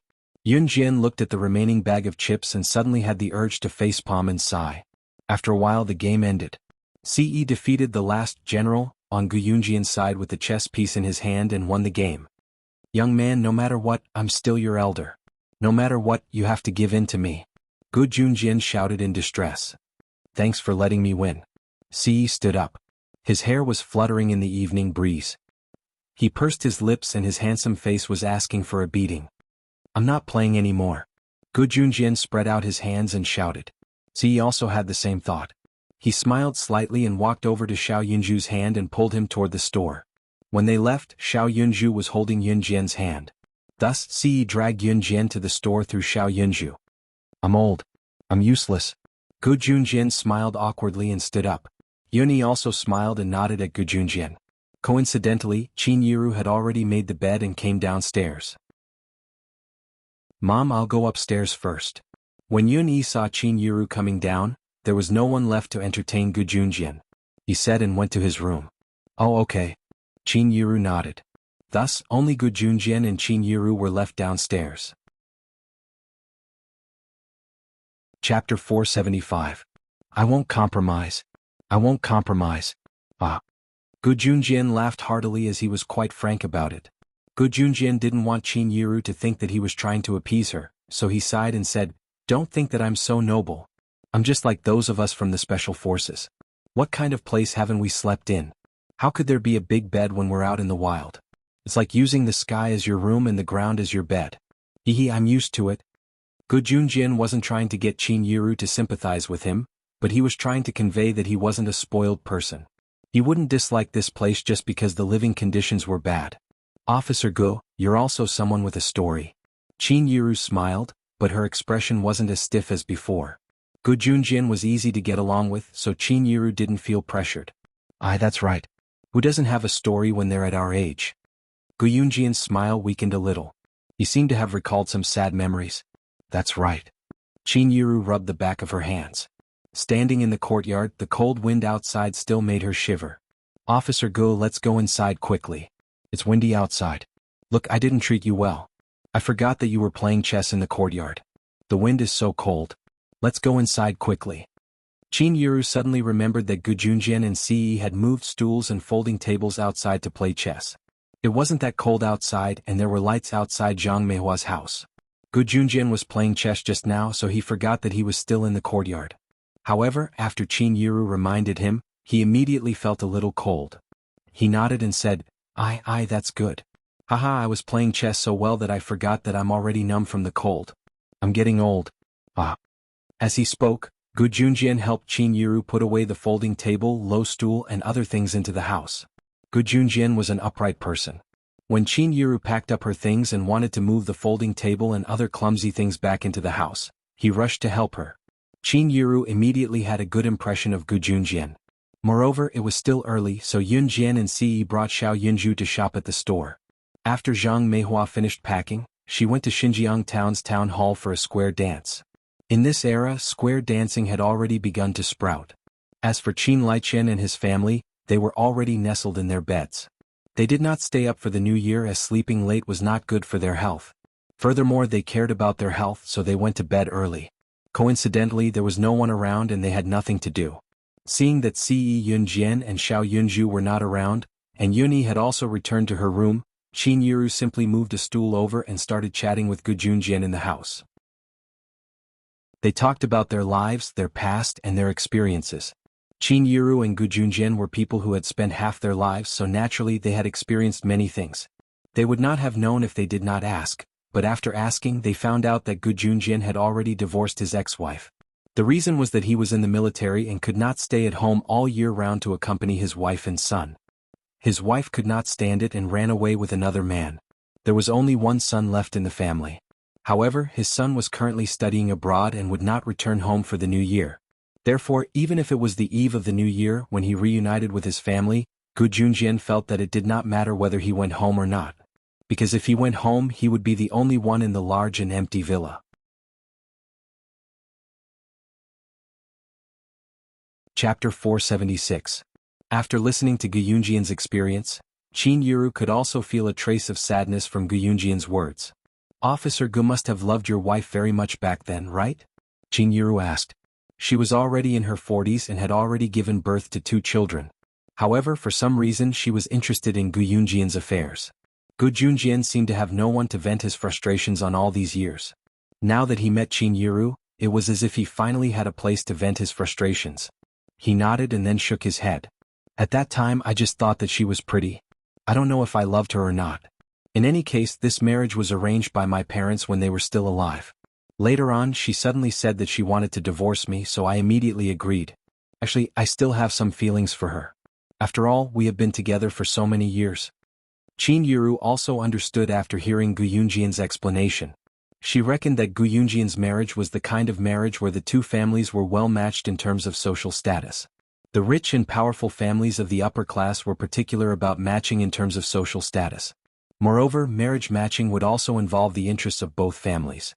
Gu Junjian's behavior was just like that of someone from a rich and powerful family. "Actually, I'm also a little similar to you." Qin Yiru also shook her head and smiled. The night was long, but the 2 hearts that had been without love in their early years and had been alone and bumpy along the way gradually formed a line of intersection on 2 parallel lines that would never intersect. It was just that no one had noticed it yet. Going back to when Ce was dragging Yunju and Yunjian to the shop just now, Yunjian's expression changed drastically. Woof woof, woof woof woof. It was already late at night. The night between 8:30 p.m. and 12 o'clock p.m. on New Year's Eve was the quietest. Occasionally the sound of fireworks would resound through the sky. However, after the sound of fireworks subsided, it would be a deep silence. Yunjian and the other two could even hear the barking of dogs.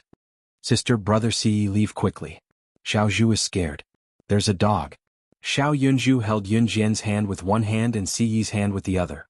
His short legs ran even faster and his body leaned forward like a little hero charging forward. Xiaozhu, don't be afraid. Big sister and your Gij Ce are here. Yunjian comforted her, but Xiao Yunju still pulled her along. He didn't hear any barking the last time he came out, but this time he heard a series of barks. Ce strode forward with his slender legs. Every step he took was enough for Xiao Yunju to drag him and Yunjian along for quite a distance. He smirked and turned slightly to the left. From the corner of his eye, he could see Yunjian's clean and delicate face through the moonlight. Xiao Yunju ran very fast when he passed by the door of the group of brats. A glint flashed across Ce's eyes. In the end, Xiao Yunju dragged the two of them to the entrance of the store. There were many people standing at the entrance of the store. These people seemed to be here to buy fireworks. Yunjian was pulled along by Xiao Yunju and Ce as they walked over. Hee, it's you guys. At this moment, a childlike laughter suddenly rang out. Yunjian turned her head and saw a little boy about the same age as Xiao Yunju standing beside an adult looking at them. This adult seemed to be here to buy fireworks. There was a group of people behind this little boy. They were also a group of children and they seemed to be his playmates. Wasn't this little boy the crew-cut brat who lit the firecrackers to bomb her and Xiao Yunju? Yunjian narrowed her eyes. Chapter 477. This boy with a crew cut was called Wei Jin. He was one of the most mischievous children in the group. Yunjian and Xiao Yunju had just passed by his house. When he heard his friend's words, Wei Jin immediately picked up a small firecracker to attack Yunjian and Xiao Yunju, especially when it was obvious that he was brainless. At this time, another child beside him egged him on, and Wei Jin immediately became angry. He had just been scolded by his mother because of the two people in front of him.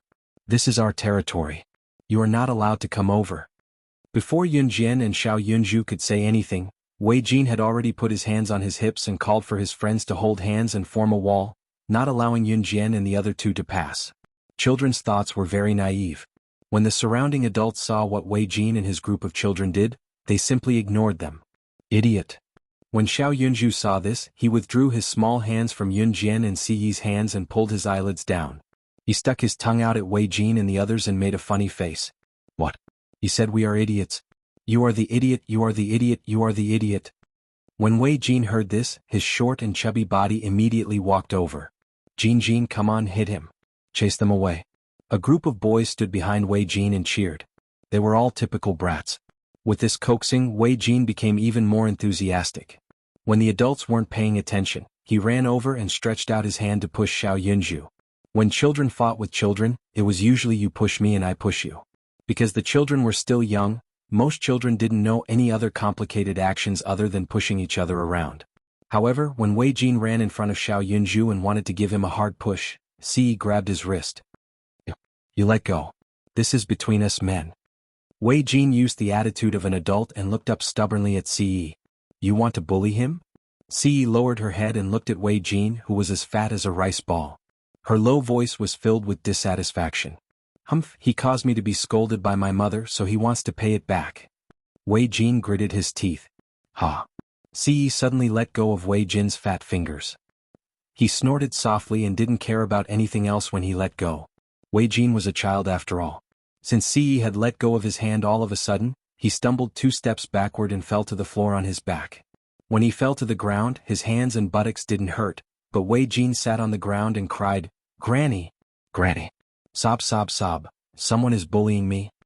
Wei Jin's crying attracted the attention of the adults who were still buying fireworks. Hearing that, an old lady in her 50s wearing flowery clothes ran out of the store while swaying her but in a very westernized manner. The old lady was still shouting, Oh, my little baby! What happened? What happened? After a while, The old lady rushed in front of Wei Jin and carefully pulled him up as if he was a treasure. My precious grandson, what's wrong? Who bullied you? Granny will help you kill them even if I have to risk my life. This old lady was Wei Jin's grandmother, Mu Lanhua. When Mu Lanhua saw her precious grandson fall, her heart almost fell out of her chest. Chapter 478. Wei Jin's cries of pain made Mu Lanhua's heart ache. Mu Lanhua hurriedly pulled her precious grandson up and checked him from head to toe. She mumbled, "Oh my baby. Where does it hurt? Granny will blow on it and it won't hurt anymore." Mu Lanhua was extremely nervous. She looked Wei Jin up and down to make sure that he was fine. Then she turned around and glared at Yun Jian and the rest. This was her family's only child. In this generation she only had one grandson. Although she had granddaughters, none of them were as valuable as her grandson. Therefore Mu Lanhua had always doted on and protected Wei Jin since he was young. She was afraid that he would get hurt. But now her precious grandson was pushed by someone. Mu Lanhua was furious. She reached out her scrawny hands and pointed her wrinkled fingers at Ce. She shouted angrily, "Were you the one who pushed my grandson?" Wei Jin hid behind Mu Lanhua and stuck his tongue out at Xiao Yunju when he heard that his grandmother was standing up for him. He shook his head and made a funny face. Obviously, Wei Jin became even more arrogant when he saw that his grandmother was standing up for him. Although Xiao Yunju was still young, he could understand the meaning behind Wei Jin's actions. Xiao Yunju was instantly enraged. "You're so naughty." Xiao Yunju glared back. However, Xiao Yunju had only taken 2 steps forward when Yun Jian pulled him in front of her. "I didn't push him." Ce didn't show any signs of fear. He only twitched the corner of his mouth and smiled mockingly. He really didn't push Wei Jin. He reached out to grab Wei Jin's wrist because Wei Jin wanted to push Xiao Yunju. He let go just now because he didn't care about Wei Jin. However, he didn't do anything. Wei Jin's body was covered in fat, and his short and chubby body automatically collapsed to the ground. So what if he pushed Wei Jin? How dare he bully Xiao Zhu in front of him? Ce had already shown mercy by not killing him. If Yun Jian's family was not here, her family would not allow it. He didn't want to waste any more time talking to Wei Jin. It would be easier to just kill him. Not to mention that the child was innocent. Since Ce could become the leader of An Hun, she was definitely not a benevolent person. Now because of Yun Jian he could even restrain himself. "You didn't push it? If you didn't push my baby, why would she fall to the ground? Young man, you look decent, how can you be so unreasonable? My grandson is still a child. You pushed him away and refused to admit it. Is there any justice in this world?" Mu Lanhua brought up a bunch of topics as soon as she spoke. As soon as Mu Lanhua spoke, the people around her immediately agreed. That's right. Don't tell me that the child would fall on his own.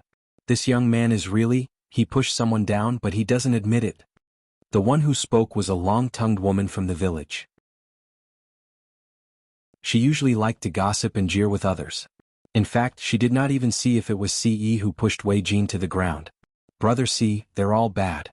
Xiao Yunju tugged at Ce's sleeve in fear. The little one hid in Yun Jian's arms. Ce's hawk-like gaze sharpened as the corner of his brow on his flawless face lifted slightly. He didn't speak. Mu Lanhua scolded for a long time. When she saw that Ce ignored her, she became angry. Then she saw Yun Jian standing beside Ce. Seeing that Yun Jian was pretty, she felt that she was easy to talk to. Hence, Mu Lanhua decided to use Yun Jian as a target. "Young lady, are you this young man's girlfriend?" "Ha, I'm telling you as an experienced person. People like him should stay away from him as soon as possible."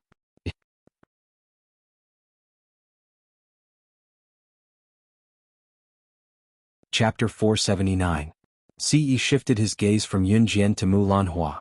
There was a murderous glint in his eyes as his murderous aura flared. "What did you just say? Say it again." He repeated her words. However, the tone that came out of his mouth was chilling. It was as if he would kill Mu Lanhua if she dared to say the same thing again. Mu Lanhua was also shocked by Ce's sudden change in demeanor. Her old bones trembled violently. The group of people who were watching the show were also frightened to the point that they quivered slightly. Say what you want me to say? I'll say it." Mu Lanhua was so frightened by Ce's demeanor that she stuttered. However, Mu Lanhua was an old woman.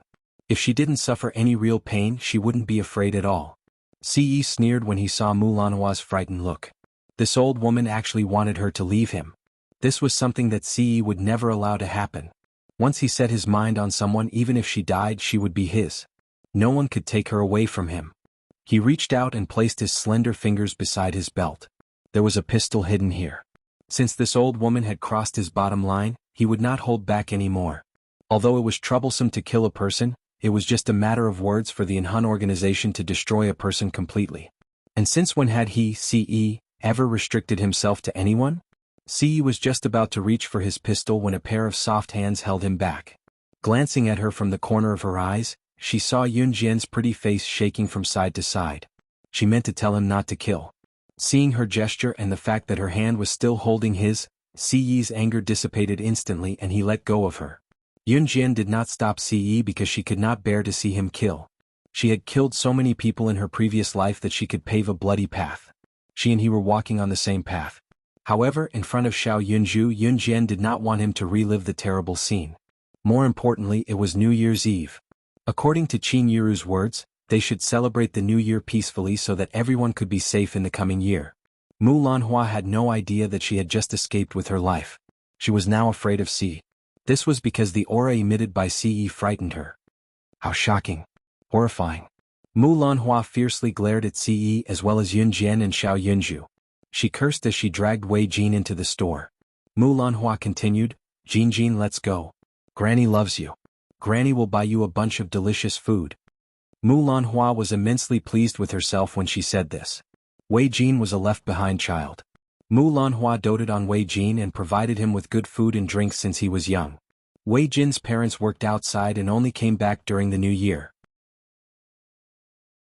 At the same time, Wei Jin's parents worked at construction sites and received a high salary. Therefore, whatever Wei Jin wanted, Mu Lanhua never lacked for him. It could be said that Mu Lanhua's family was considered very rich in a town in 1998. Therefore, Mu Lanhua spoke with a deep sense of pride. On the other hand, CE came to Xinjiang town dressed very plainly. His clothes were from a street stall, but they were surprisingly compatible with Yun Jian. Therefore, Mu Lanhua thought that CE was poor from the start, which was why she was so aggressive. Boss, give my grandson 5 packets of potato chips. 10 lollipops. Oh right, and 10 packets of haojia.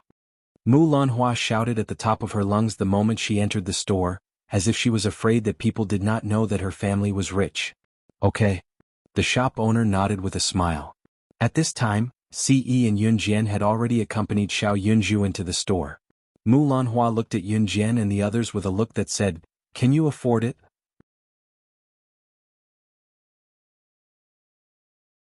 Chapter 480. 10 times. He wanted to buy everything in the store. When the group saw CE tossing his bank card in front of the cashier counter and making such a bold declaration, they were all stupefied. The store had been open for a few years and had all kinds of things. However, it would take at least tens of thousands of yuan to buy everything in the store. Yet CE said that he wanted to buy everything at 10 times the price. That was hundreds of thousands. A few 100,000 yuan was enough to open a decent supermarket in this era. More importantly, how could he be so rich? From CE's clothes, no one could tell that he was rich. However, perhaps it was because of his strong aura that he had a natural kingly aura. Therefore, everyone believed that he could really afford to spend so much money. Moreover, the card CE threw out was real. This. The store owner, who was also the old man, was stunned. The store owner stood behind the cashier and was at a loss when he saw CE throw out the bank card and what he said. As for Mu Lanhua and Wei Jin, they were standing there in a daze. Mu Lanhua's heart was racing. She suppressed her disbelief and looked at CE as if she had seen a ghost. Could there really be so much money in the card? How could a person who could carry a bank card with hundreds of thousands of yuan on him be a simple person? But wasn't he wearing clothes from a street stall? Mu Lanhua couldn't understand. If CE was so rich, why would he dress so shabbily? At this moment, CE's magnetic voice was heard again. Alright. There's 5 million USD in this card. Take the card. The password is 88s. You can go to the bank to verify it before you sell the items in the store to me. CE pretended to suddenly remember something. He stretched out his hand and brushed his hair with his slender fingers. Then he spoke to the store owner leisurely. 5 million USD. Everyone almost fainted when they heard CE's words. There was 5 million USD in the card. 5 million USD was equivalent to 30 million RMB. 30 million RMB.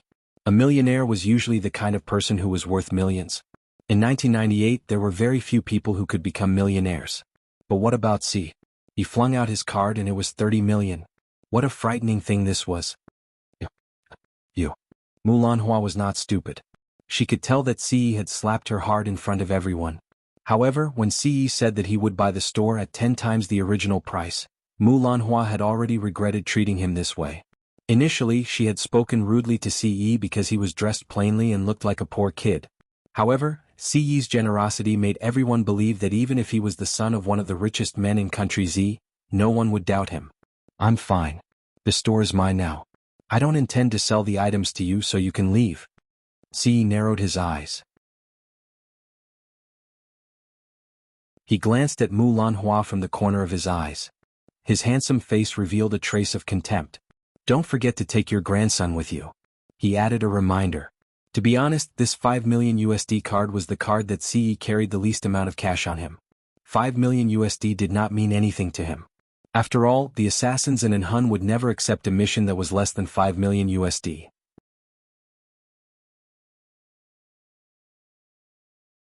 Chapter 481. Mulanhua was a wealthy old lady. Her greatest pride was that she had a son who knew how to earn money. Therefore, Mulanhua was like a rich old lady, dressing herself up to the nines every day.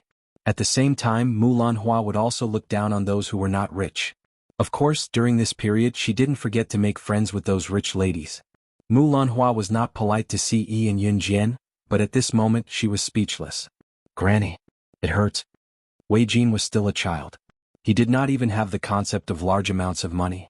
Seeing that Mulanhua did not stand up for him like she usually did, Wei Jin placed his hands on his buttocks and cried at Mulanhua. The meaning of this was very obvious. Usually, Mulanhua would pluck the stars from the sky for him when she heard his cries. But today Mulanhua was still indifferent when she heard his cries. Wei Jin was anxious. He wanted Mulanhua to stand up for him so badly. Hence, he reached out his short hand and tugged at Mulanhua's clothes. Granny Jin is in pain. He pushed me. He just pushed me. Mulanhua had brought Wei Jin into the store to buy food. Wei Jin had stopped making a fuss. But when he saw Xiao Yunju making a funny face and smiling at him, Wei Jin got angry again. Jin, be good. Granny will bring you home. Mulanhua was speechless. She reached out and pulled Wei Jin out. No. Jin wants Granny to help Jin. I want to buy Hao Jia. I want to buy potato chips and Wang Zai. Or Jin won't go back. I won't go home. Wei Jin was pulled to the door by Mulanhua and started to make a fuss. Mulanhua was furious. She had lost all her face because of her grandson. But this was her grandson. Mulanhua squatted down and looked at Wei Jin. She said softly, Jin, let's go home. Granny will cook for you when we get home. Ce had already bought the store and even ordered them to leave. Now everyone outside was laughing at her. Mulanhua wanted to escape home as soon as possible. She did not want to expose herself in front of the crowd and be watched as if they were watching a show. However, Wei Jin was a child who had been spoiled since he was young. With Mulanhua's tug, Wei Jin became even more displeased. Wei Jin grabbed onto the door frame and refused to let go. Wei Jin cried and shouted, No. Granny, I want to eat. Buy it for me.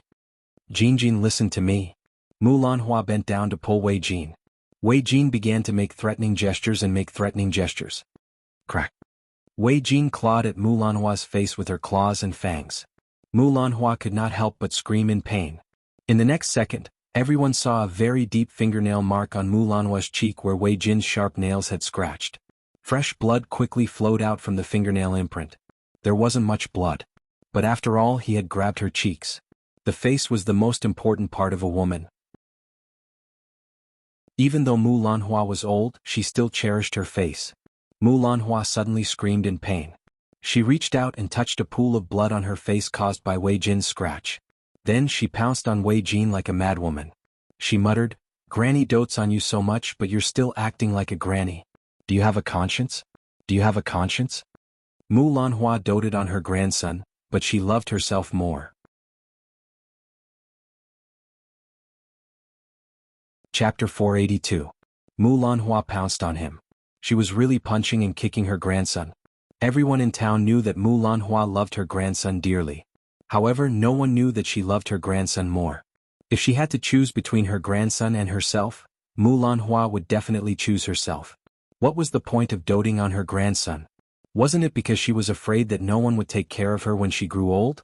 From Mulanhua's perspective, her granddaughter was most likely a good-for-nothing. After a woman got married, she was like spilled water that could not be taken back.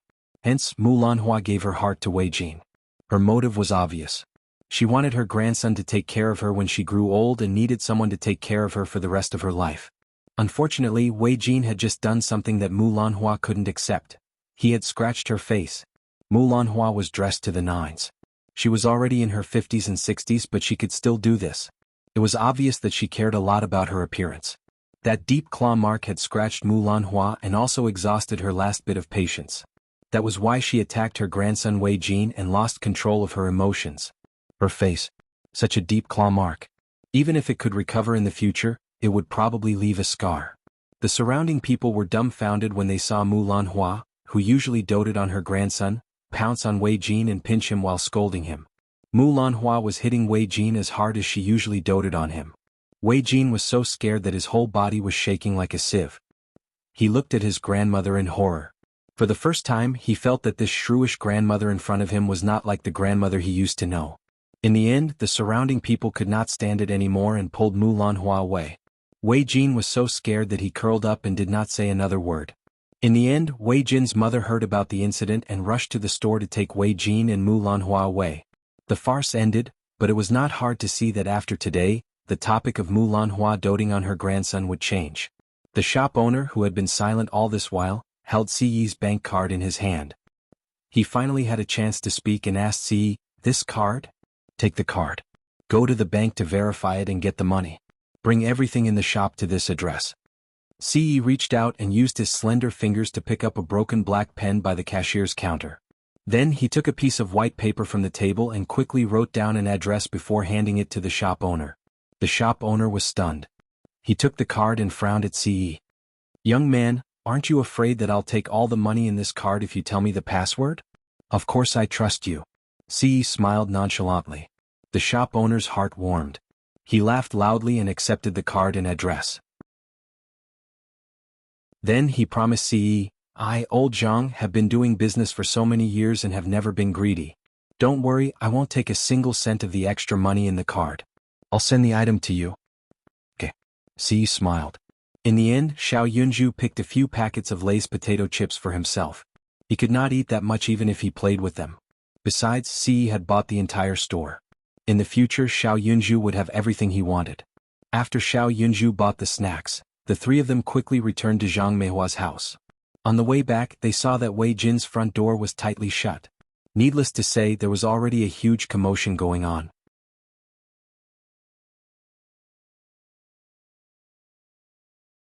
Chapter 483.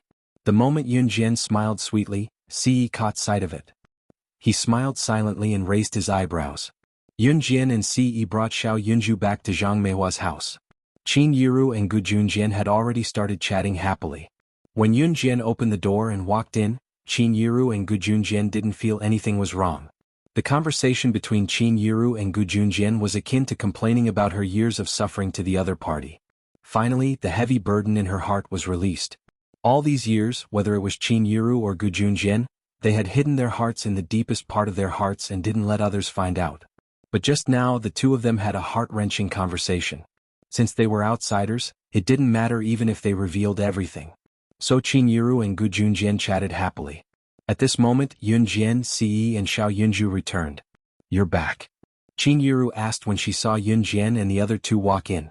"Yeah." Yun Jian nodded. At this moment, Xiao Yunju, who was standing between Yun Jian and Ci and holding their hands, was already a little drowsy. Xiao Yunju's eyes were almost closed into slits, but he still forced himself not to fall asleep. Xiao Yunju was still growing. Yun Jian let go of his hand and squatted down to look at him. She said to him, "Xiao Yunju, you should sleep. Big sister will accompany you to sleep first, okay?" At Xiao Yunju's age, most children would want to stay up until midnight and wait for the adults to give them red packets. Because it was very exciting to do this at that age. His eyelids were fighting, but Xiao Yunju still held them open and shook his head. Yun Jian couldn't help but caress Xiao Yunju's face as she said to him, "Xiao Yunju, go to sleep. When you wake up, you'll be able to wear new clothes and receive the red packet from brother Ce. If you don't sleep now, you won't get any red packets." Yun Jian said in an enticing tone. However, Yun Jian's guidance was indeed effective. No, then Xiao Zhu will go to sleep. Xiao Yunju naughtily slipped away from Yun Jian and ran upstairs. Xiao Zhu, be careful. Qin Yiru saw Xiao Yunju jumping up the stairs, so she went up to protect him. When Qin Yiru was at home, Xiao Yunju usually slept with her. Yun Jian breathed a sigh of relief at once. She suddenly felt that children weren't so easy to coax. If you wanted to coax him, you had to coax him to the point of a gun. Otherwise he wouldn't listen to you. When Gu Junjian saw that only he, Yun Jian, and Si were left downstairs, he instantly blushed and ran upstairs. He said that he was going to find Qin Yiru to ask where she was going to sleep. In a moment, only Yun Jian and Si were left downstairs. Yun Jian only just realized this. She rolled her eyes and pursed her lips. I'm going back to my room too. With that, Yun Jian walked up the stairs. Si followed closely behind. The room that was prepared for Yun Jian was on the 3rd floor. It was only a wall away from Si Yi's room. Although there were many rooms in Zhang Meihua's house, it wasn't a villa. Every room here was connected by a wall. Yun Jian didn't plan to stay up late. At her age, it didn't make a difference whether she stayed up late or not. Standing in her room, Yun Jian looked at Si Yi, who was standing outside the door. She gestured to close the door and said to him, "Good night." With that, Yun Jian moved the door to close it. However, before she could push it, the door was suddenly blocked. In the next second, a tall figure flashed in and closed the door behind him.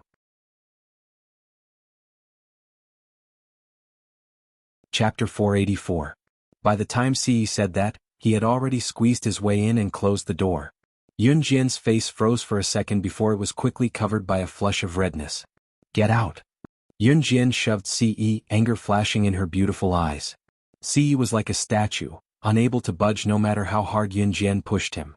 It was as if he was set on staying here. He was currently looking at Yun Jian with a pair of eyes that were as sharp as swords, but when his gaze landed on Yun Jian, his gaze softened. "Sure." Si pressed his slender index finger to Yun Jian's lips, his handsome face becoming clearer. At this moment, the sound of footsteps suddenly came from outside the door, followed by a dong dong dong sound of knocking on the door. It was followed by Qin Yiru's call. "Xiao Jian, do you know where Ai went?" "He's not in his room?" "He was in her room." Yun Jian closed her eyes and pressed her lips together, not daring to say it out loud. What a joke. If she said that Si was in her room, what would her mother, Qin Yiru, think? "Mom, he might have gone out," Yun Jian said from behind the door. "The kid should have gone back. I saw that his car in the yard was driven away."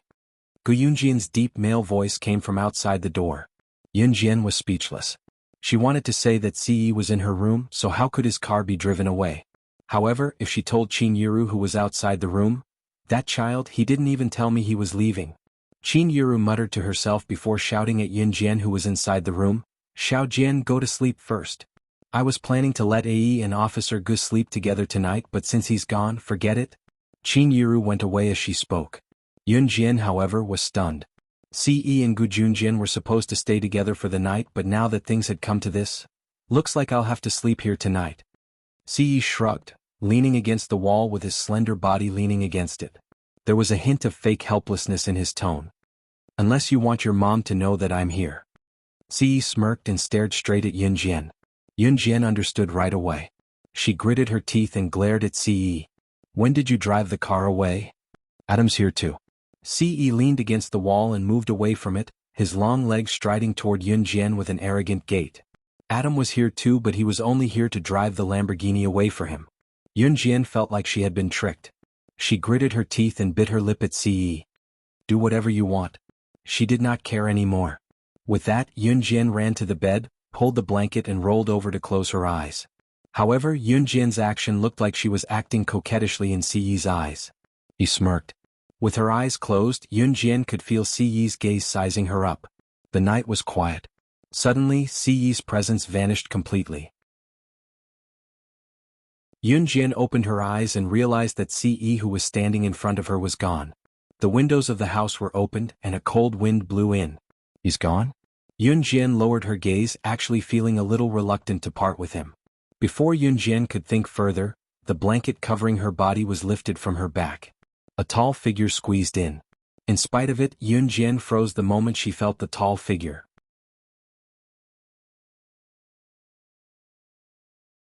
Chapter 485. Yun Jian suddenly reacted. At the same time, she flipped over and bent her legs slightly, wanting to kick him off the bed. However, just as she stretched her leg out from under the blanket, Si easily pinned it down with his leg. You. Yun Jian opened her mouth. She moved her lips slightly. Sleep. Si laid on his side and looked at her.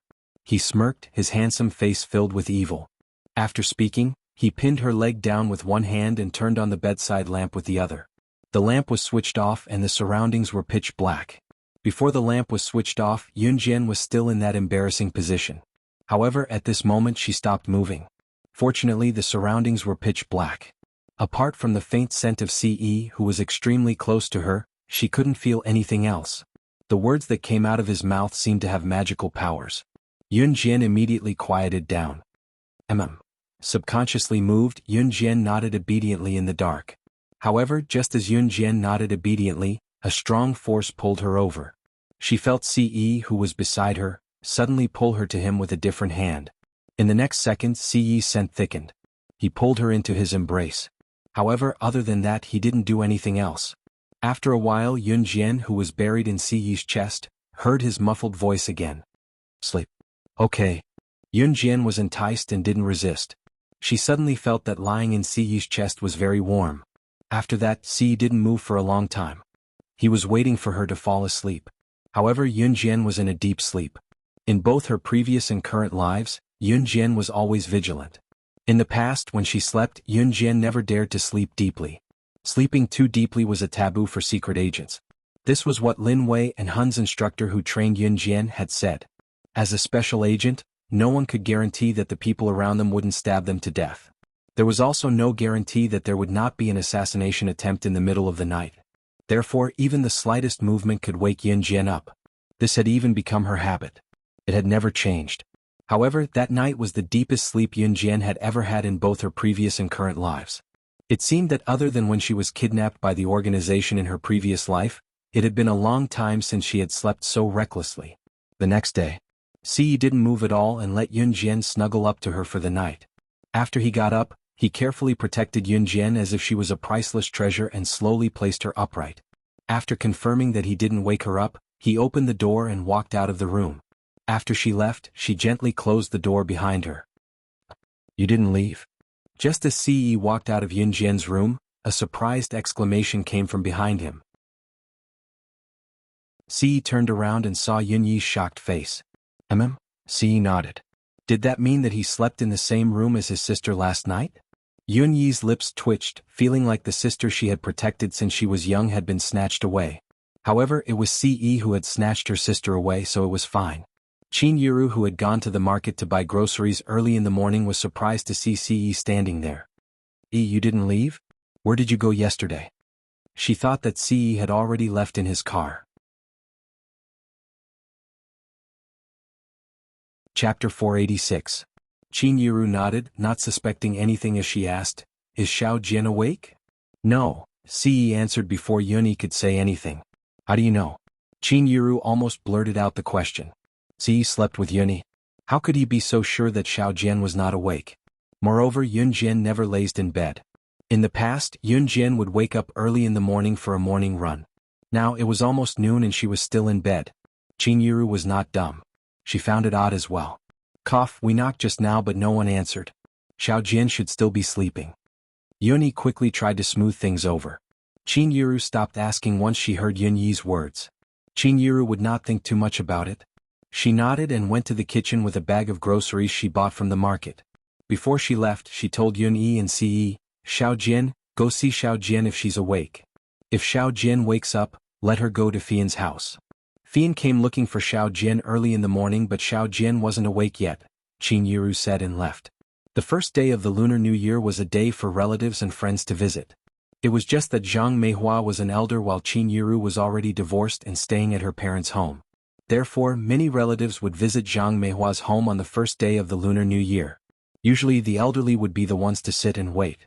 As for Qin Liqian and his family, they had already woken up early to visit their relatives and friends. Since Qin Yuru was divorced, she had cut ties with her ex-husband Yun Gang's relatives as well. It was not good to be a freeloader at Zhang Meihua's house, so Qin Yuru woke up early to help Zhang Meihua. As Qin Yuru busied herself, Even Gu Junjian, who had woken up early in the morning to train, helped her with a lot of work. 11 o'clock in the afternoon.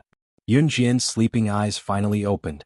When she woke up, she felt dizzy for a while, but then she returned to normal. This time she really slept like a log. She opened the door and went downstairs. Lunch was already prepared. Haha Yunjian, if you don't want to join the army, why are you lazing around in bed on the first day of the new year? Hee, come quickly, your mom has already prepared lunch. We can start eating after you. Gu Junjian said energetically. Yunjian narrowed her eyes. She saw Ce sitting next to her brother Yunyi and walked over. In fact, before Yunjian woke up, many relatives had already come to visit her. At this time, a few relatives stayed behind to eat lunch with everyone. After Yunjian finished lunch, she heard that Lu Fian came to her house to look for her. She knew that she had slept too deeply last night. This was probably the first time he woke up so late. So she packed up and ran to find Lu Fian. Of course, Ce had followed her all the way. When Yunjian arrived at Lu Fian's house, she saw the latter standing with a group of friends. Xiao Jian. Lu Fian called out excitedly the moment she saw Yunjian. Yunjian went over with a press of lips. The group standing beside Lu Fian noticed Yunjian as well. Yunjian. Ah, it's really you? Standing in front of Lu Fian was Li Xiangyi and others from Xinjiang Town's high school basketball team. When she had just been reborn, Li Xiangyi and the rest were considered Yunjian's first batch of friends. When they parted, they had promised to meet up in Longmen City after they got into high school together. When Yunjian came back to Xinjiang Town to visit Lu Fian, Li Xiangyi and the rest had come to look for Yunjian when they heard the news. However, they missed the opportunity. Chapter 487. You guys are here too? Yunjian raised her brow and asked the basketball team members whom she had not seen for a long time.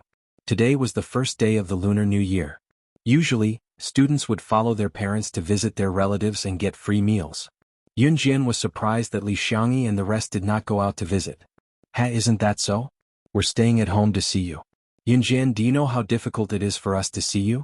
You didn't even tell us when you came back the last time, causing us to make a trip to Lu Fian's house for nothing. Li Xiangyi was visibly agitated as he spoke passionately, looking at Yunjian. Even Ce, who stood out beside Yunjian, was mercilessly ignored. In spite of it, Ce did not show any dissatisfaction. He could see that Li Xiangyi and the rest of the basketball team only had admiration for Yunjian.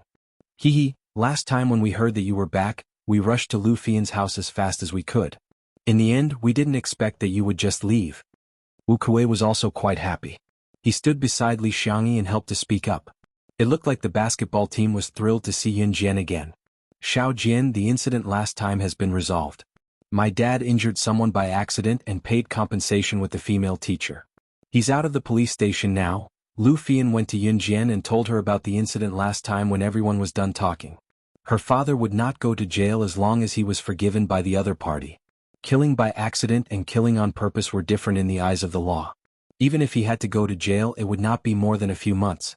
In spite of it, compensation was a given. The compensation to the victim's family was not small either. Now that the female teacher who bumped into Lu Fian's father was paying the compensation as well, the pressure on the Lu family was not as great as before.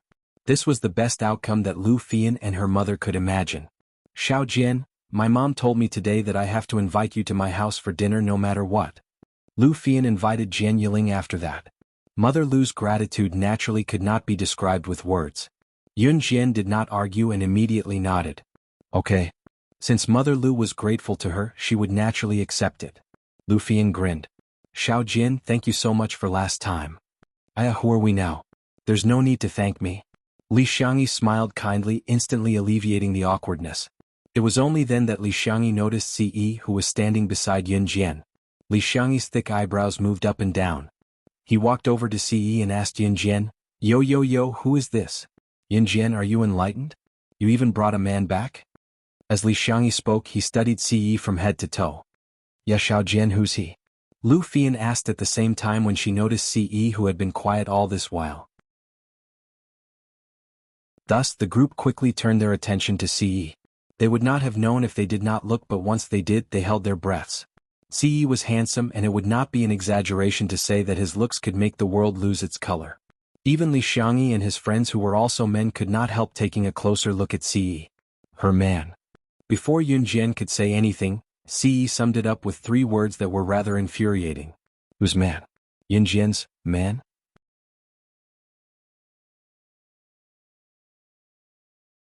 Chapter 488.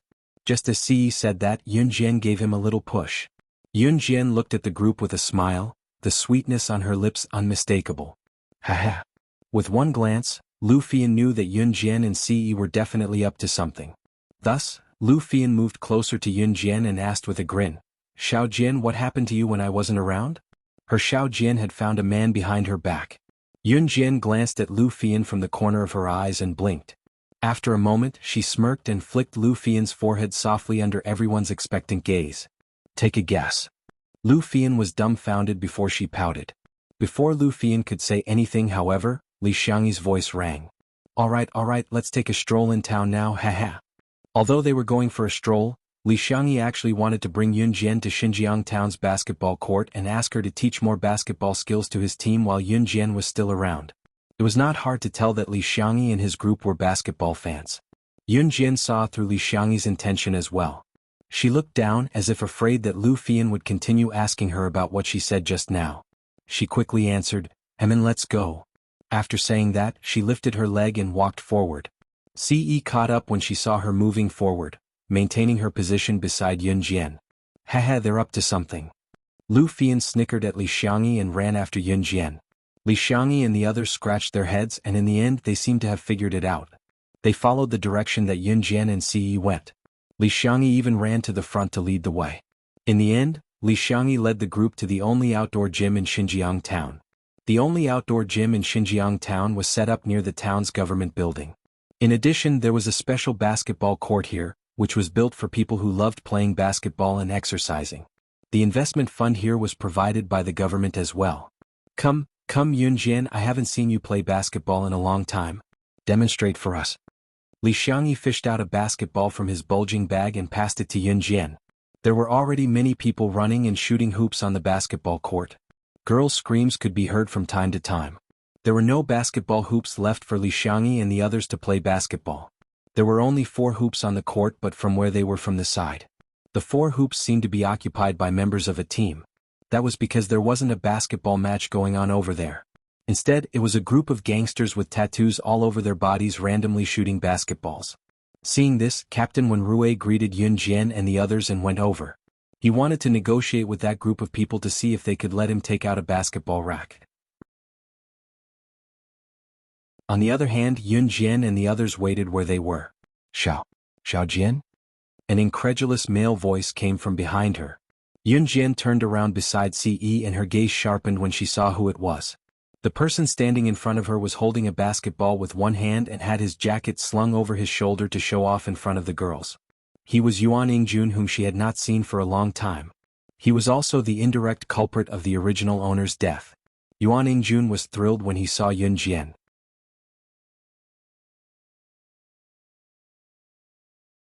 Chapter 489. Before Yun Jian left Xinjiang Town, Yuan Yingjun and Lin Mingyu were the perfect couple in Xinjiang Town High School. They were the envy of many boys and girls in the school. Yuan Yingjun got together with Lin Mingyu only because her father was the principal of Xinjiang Town High School. Actually, the person Yuan Yingjun really liked was Yun Jian. His original plan was to date Lin Mingyu while he secretly maintained a relationship with Yun Jian. Yuan Yingjun also had a good plan. He wanted to use Lin Mingyu to make his life smooth, and when he graduated and had a stable career, he would dump Lin Mingyu. By then he could officially be together with Yun Jian. However, Yuan Yingjun did not consider whether the original Yun Jian liked him or not. In Yuan Yingjun's mind, all girls would like his type. However, before Yuan Yingjun could do that, Yun Jian changed. She was no longer the same person as before. Even so, Yuan Yingjun only thought that Yun Jian was playing hard to get with him. He was Xinjiang Town High School's most handsome boy. He was the most outstanding boy in the school. How could Yun Jian not like him? Until Yun Jian ignored him again and again, which made Yuan Yingjun afraid. He even narcissistically thought that after he broke up with Lin Mingyu, Yun Jian would forgive him. In the end, Yuan Yingjun failed to beg for forgiveness and had an idea. He originally planned to take Yun Jian for himself. If a girl's most important chastity was taken away by him, wouldn't Yun Jian be in the palm of his hand? However, before Yuan Yingjun could carry out his plan, Yun Jian transferred schools completely. After that, Yuan Ingjun did ask people to look for her, but Yun Jian seemed to have disappeared. Since Yuan Ingjun could not leave Xinjiang Town, he could only give up. He continued to be Xinjiang Town High School's most handsome boy and enjoyed the adoration of girls. However, when he thought of Yun Jian's stunning and exquisite appearance, which he had never gotten his hands on, Yuan Ingjun felt that the girls around him instantly lost their interest. Today, Yuan Ingjun and his friends had agreed to come to the basketball court to play basketball and show off in front of the girls. However, as soon as he arrived, he saw the person he had been thinking about day and night. Thus, Yuan Ingjun abandoned his friends and rushed towards Yun Jian. Yun Jian looked up at the voice and frowned subtly when she saw Yuan Ingjun looking at her with excitement. "Who are you?" Yun Jian looked up at Yuan Ingjun and asked casually. It wasn't that she had forgotten about Yuan Ingjun, but that she didn't want to have anything to do with him. Xiao Jian? You don't recognize me?" Yuan Ingjun acted as if he was hurt. He stared at Yun Jian with wide eyes, sizing up Yun Jian without hesitation. "Who's Xiao Jian? I'm sorry, please call me Yun Jian." Yun Jian glared at Yuan Ingjun.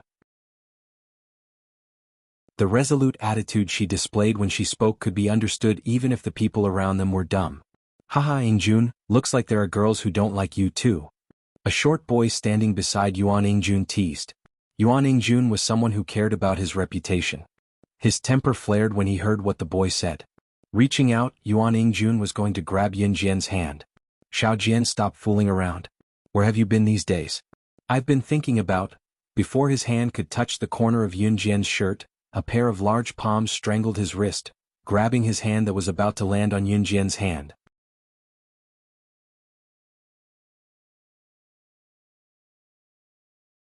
Chapter 490.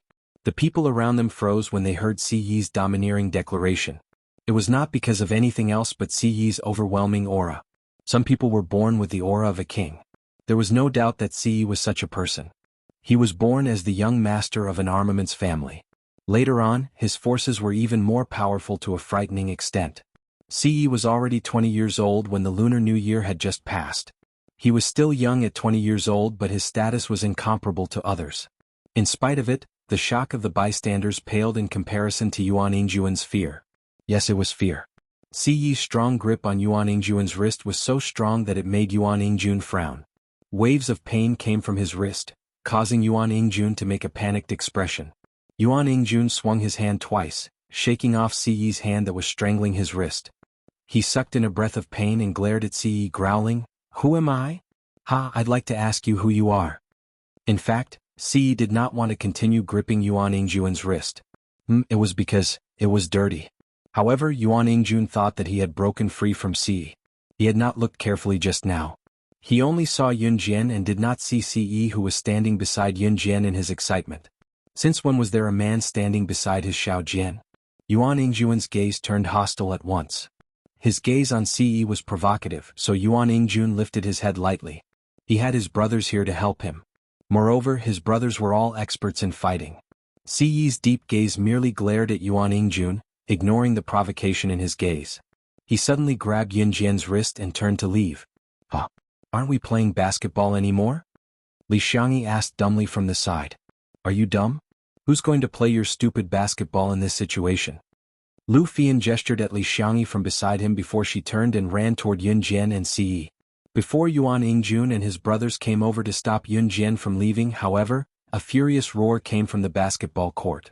"Kid, I'm playing basketball here. Do you think I'll give you a basketball rack just because you asked? How embarrassing would that be?"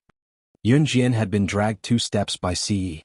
When she heard the roar, she tugged at Si Yi, signaling him to stop. Yun Jian turned to look at the basketball court without looking at Yuan Ingjun and his men, who looked sullen. On the basketball court, when Rue, who had just run over to negotiate with those fierce-looking gangsters with tattoos all over their bodies who had snatched away all the basketball hoops on the basketball court, was being roared at by a fierce-looking gangster with his finger pointed at the bridge of his nose.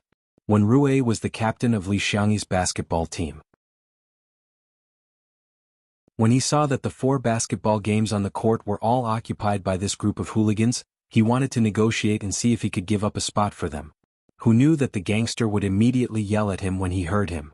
His voice was so loud that even the people standing at the edge of the basketball court could hear him. When the gangster yelled, the gangsters beside him all came over and glared at Wen Rue fiercely. Yuan Ingjun took one look and knew that Wenrui was with Yun Jian. He was shocked, but in order to get a good impression from Yun Jian, he walked toward Yun Jian. He stood 1 meter in front of Yun Jian and glared at Ce fiercely. Then he turned to Yun Jian and said,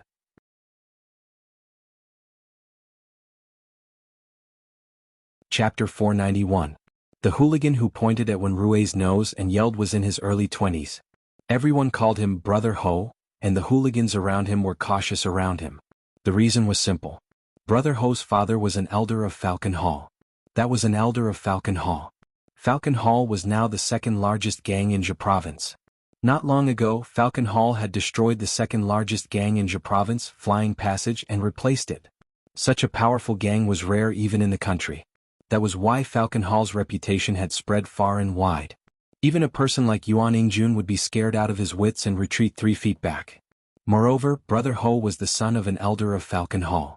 His status was extraordinary. Yuan Ingjun came to tell Yun Jian this because he wanted Yun Jian to have a better impression of him. He had already taken such a risk to tell her about this. Moreover, if Yuan Ingjun had not come to tell Yun Jian to get Wenrui back quickly and not go against Brother Ho, the consequences would have been unimaginable. Instantly, Yuan Ingjun felt that Ce, who was 7 to 8 centimeters taller than him and was several times more handsome than Yun Jian, looked like a gigolo. How could he be compared to him? Yuan Ingjun had risked Brother Ho to hear such important news and told Yun Jian about it. Brother Ho was a vengeful person. If Brother Ho heard Yuan Ingjun talking behind his back, Yuan Ingjun would not have an easy time. Falcon Hall was a gang that Yuan Ingjun and the others could only look at but would never dare to come into contact with in their lifetime. Therefore, for Yuan Ingjun and the others, if they encountered a character like Hogu, they would never dare to go against him. Falcon Hall? Yun Jian turned to look at Yuan Ingjun when she heard the name, but her hand was still held by Ce. Yuan Ingjun saw that Yun Jian had turned to look at him. He nodded like a chick pecking at rice and continued, "It's that Falcon Hall. The one who annihilated Flying Passage, the second largest gang in Jia province not long ago. He's very powerful. We can't afford to offend him." As Yuan Ingjun spoke, he looked at Ce provocatively. What Yuan Ingjun wanted to express was very simple. He only thought that Ce was a gigolo. Wasn't he just a little more handsome, a little fairer, and a little taller than her 177 meters? Heck, could he be more knowledgeable than himself? These matters of the black market were not something that ordinary people could easily find out from any channel. Even Yuan Ingjun had to make friends with all sorts of people and use all sorts of channels to find out this information. Oh. Yun Jian curled her lips. Her beautiful eyes moved and she lowered her face. Yun Jian's appearance stunned Yuan Ingjun. The girl lowered her head, her hair tied in a high ponytail at the back of her head. Her slightly pursed lips and alluring beauty made everyone present feel suffocated. However, before everyone could take a good look at the girl's figure, a slender hand reached out and pulled the girl's petite body into an embrace. Yun Jian was pulled into Ce's embrace without a word. His woman was not someone that others could spy on just because they wanted to. Even if it was her every move, he was not allowed to.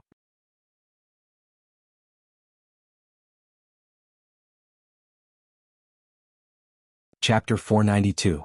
Where Hogu pointed, he even skipped Yuan Ingjun and the others. Yuan Ingjun and the others were shocked. Oh no. Hogu must have thought that they were in cahoots with Wenrui. Then wouldn't they be done for? Yuan Ingjun, you've gotten us into trouble. The short boy standing next to Yuan Ingjun yelled at him in fear. His tone was full of resentment. Don't blame me? Yuan Ingjun said hastily in shock. Just as he spoke, however, he regretted it. Didn't he just say what was in his heart? Was he not blaming Yun Jian's people for provoking Hogu and getting dragged into this because he was talking to Yun Jian just now? She did not care about anything else, but if Yun Jian misunderstood and blamed her, would she not have a chance anymore? Xiao Jianai. Yuan Ingjun wanted to explain. Shut up. Before he could finish, he was intimidated by Yun Jian's growl. Yun Jian's sharp gaze swept toward Yuan Ingjun. The latter was startled by Yun Jian's glare. He could not help recalling the scene of Yun Jian strangling a cobra to death with a single hand and her frighteningly nimble movements. Yuan Ingjun shuddered. By then, Hogu and his men had already captured Wenrui and surrounded Yun Jian and the others. At the same time, Hogu strutted over. Hogu and his men were tattooed on all the exposed parts of their bodies and each of them looked majestic. They jogged over and surrounded Yun Jian and the others. It was like a gang fight in the movies. Yuan Ingjun was dumbfounded. He swallowed the saliva of both of them. If someone were to look carefully, they would probably be able to see that Yuan Yingjuan's pair of relatively long and thin legs were shivering in a subtle posture. His legs were like springs trembling here and there. Hee hee, I heard that you guys want to snatch the basketball hoop from me? Hogu, who was wearing a black tattered shirt and trousers, was a person who dressed differently in this era. At this time, Hogu was swaggering towards Yun Jian and the others, when Rue was already under control. No. Brother Ho, we're not trying to steal your basketball hoop. We're not on the same side as them. The short boy on Yuan Yingjuan's side explained to Hogu in fear. Shut up. Hogu narrowed his eyes and looked at Yun Jian, then at Lu Fian. After a while, he turned to the short boy beside Yuan Yingjun and growled. The short boy was so scared that his whole body trembled. He really shut his mouth. Two beauties, do you want to play basketball? After Hogu saw Yun Jian and Lu Fian clearly, his eyes gradually turned from hostility to lust. Why were Ho Ji's group playing basketball on the field? Their goal was similar to Yuan Yingjuan's group. They didn't really want to play basketball, they just wanted to act cool in front of the girls. Yun Jian and Lu Fian didn't even look at Hogu. Hogu clicked his tongue and became even more excited. He said bluntly, Hey two little girls, how about this, if you two accompany me tonight, I'll be merciful and let you guys go. These harsh words made Yun Jian and Ce frown at the same time. However, before Ce and Yun Jian could make a move, Yuan Yingjuan's voice was heard again. Just, as long as they accompany you tonight, Brother Ho, will you let us go? Yuan Yingjuan's weak voice was heard. Yuan Yingjun was very afraid of Hogu. He heard that not long ago someone offended Hogu and had his finger chopped off. He was afraid that he would be implicated.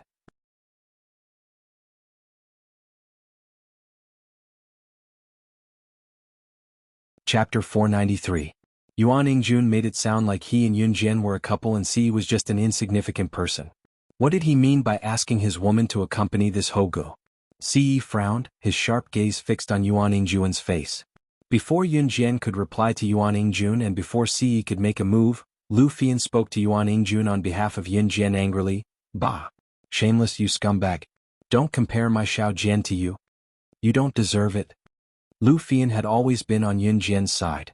Lu Fian's words made Yuan Yingjun very dissatisfied. He looked at Lu Fian with disgust and even retorted, Who do you think you are? I'm asking Xiao Jian to accompany him, not you.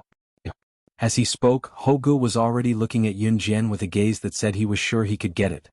His gaze roamed over Yun Jian blatantly, making one's hair stand on end just by looking at his heated gaze.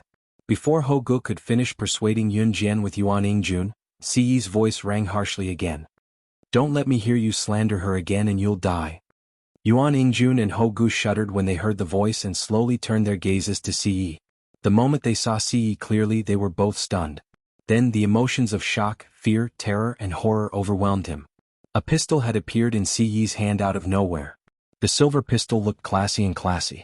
Ce's slender hand gripped the gun, his finger curling slightly as it hooked onto the trigger. The muzzle of the gun was pointed at Yuan Yingjuan's head. Gun. Gun. Gun. Ce had a real gun. When Yuan Yingjun and his men realized what was going on, they were scared out of their wits at the same time. Ce looked like he was in his 20s, but he had a gun. It was something that even regular triads could not get their hands on. Coupled with what Ce had said just now, Yuan Yingjun and his men were all stunned. Yuan Yingjun and his men were certain that if they dared utter another word of contempt toward Yun Jian, the gun in Ce's hand would shoot Yuan Yingjuan's head without hesitation. Yuan Yingjuan's jaw dropped, but he could not utter a single word. At this moment, even Hogu was so scared that he stopped breathing. The reason why Hogu was so powerful in this generation was because his father was an elder of Falcon Hall. But even if his father was an elder of Falcon Hall, he did not have a gun. Compared to these men, Lu Fian, Li Xiangyi, and the others were terrified as well. They did not expect Ce to have a gun. This was smuggling firearms. Before Ce could do anything, a plop was heard. Everyone was stunned again as Yuan Yingjun, who was full of confidence earlier, suddenly knelt down in front of Ce. Don't kill me.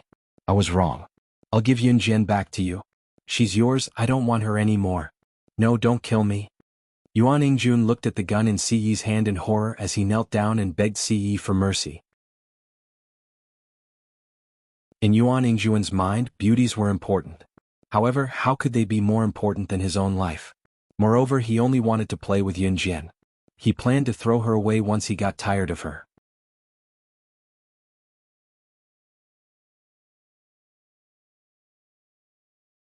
Chapter 494.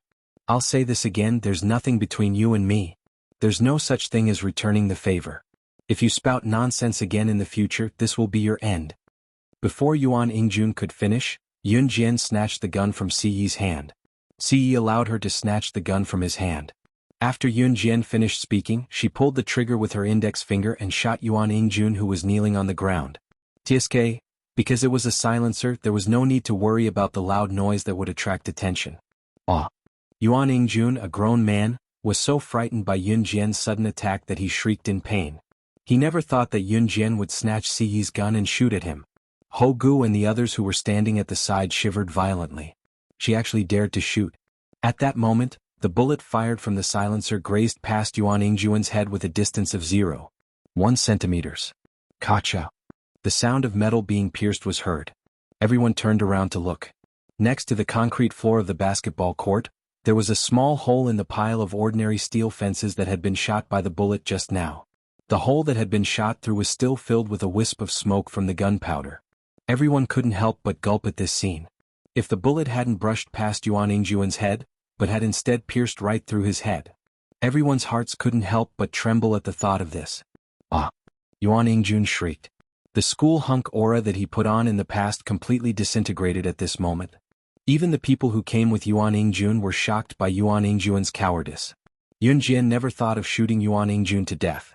It was the first day of the new year and she didn't want to become a well-known figure so soon. However, Yun Jian didn't return Si Yi's gun to him. She turned her head slightly to look at Si Yi and saw that he was looking at her with a gentle gaze. His gaze seemed to say that no matter what she did, he would stand behind her and support her unconditionally. Yun Jian pursed her lips and suddenly felt that she had nothing else to worry about. Suddenly Yun Jian turned her sharp eyes to Ho Gu. Her sharp eyes were also sizing up Ho Gu. Ho Gu trembled under his stare. Why are you looking at me like that?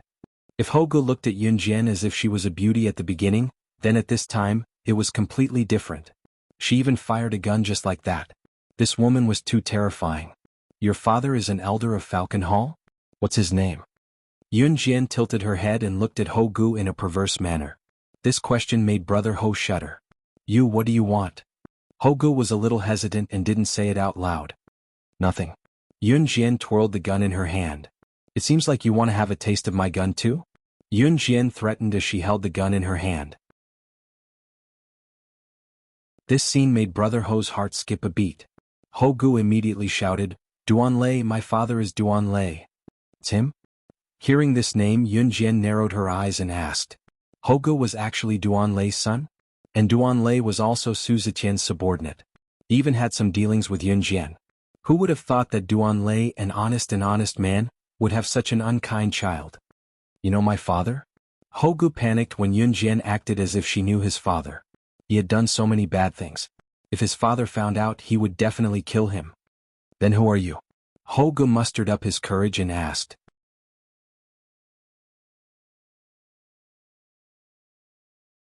Chapter 495. Yun Jian. Ho Gu murmured. His instincts told him that she was not simple. How could a woman who could shoot people with a gun be simple? Ho Gu was in Xinjiang town today because his hometown was in the countryside of Xinjiang town. It was Chinese New Year now, so his father had brought him back to his hometown. Since this woman named Yun Jian dared to ask his father who she was, she must have some tricks up her sleeves. Ho Gu had already retracted his gaze towards Yun Jian, who dared to shoot at him. Let's go. Ho Gu waved his hand, gesturing for his brothers to follow him. Ho Ji's brothers listened to Ho Ji's order and immediately turned to leave. Did I say that you can leave? Ho Gu and the others had just turned when Si Yi's magnetic voice came from behind them. Yun Jian had kept quiet after finding out that Ho Gu was Duan Lei's son. Based on Ho Ji's personality, he would definitely not be able to resist asking Duan Lei who she was.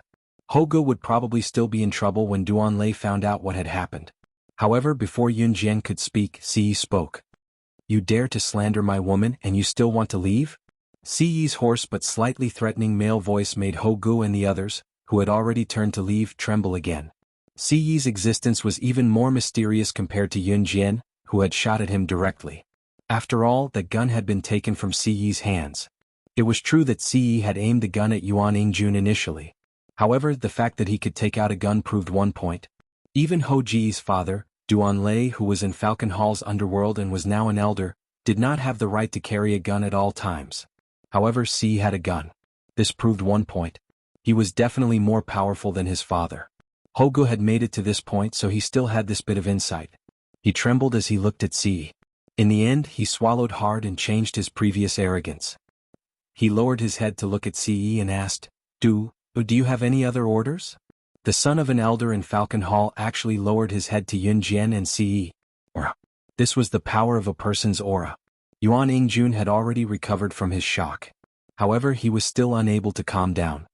Let him go. Yun Jian reached out to touch Si's hand as she spoke to Si. Yun Jian's words to Si were the most effective.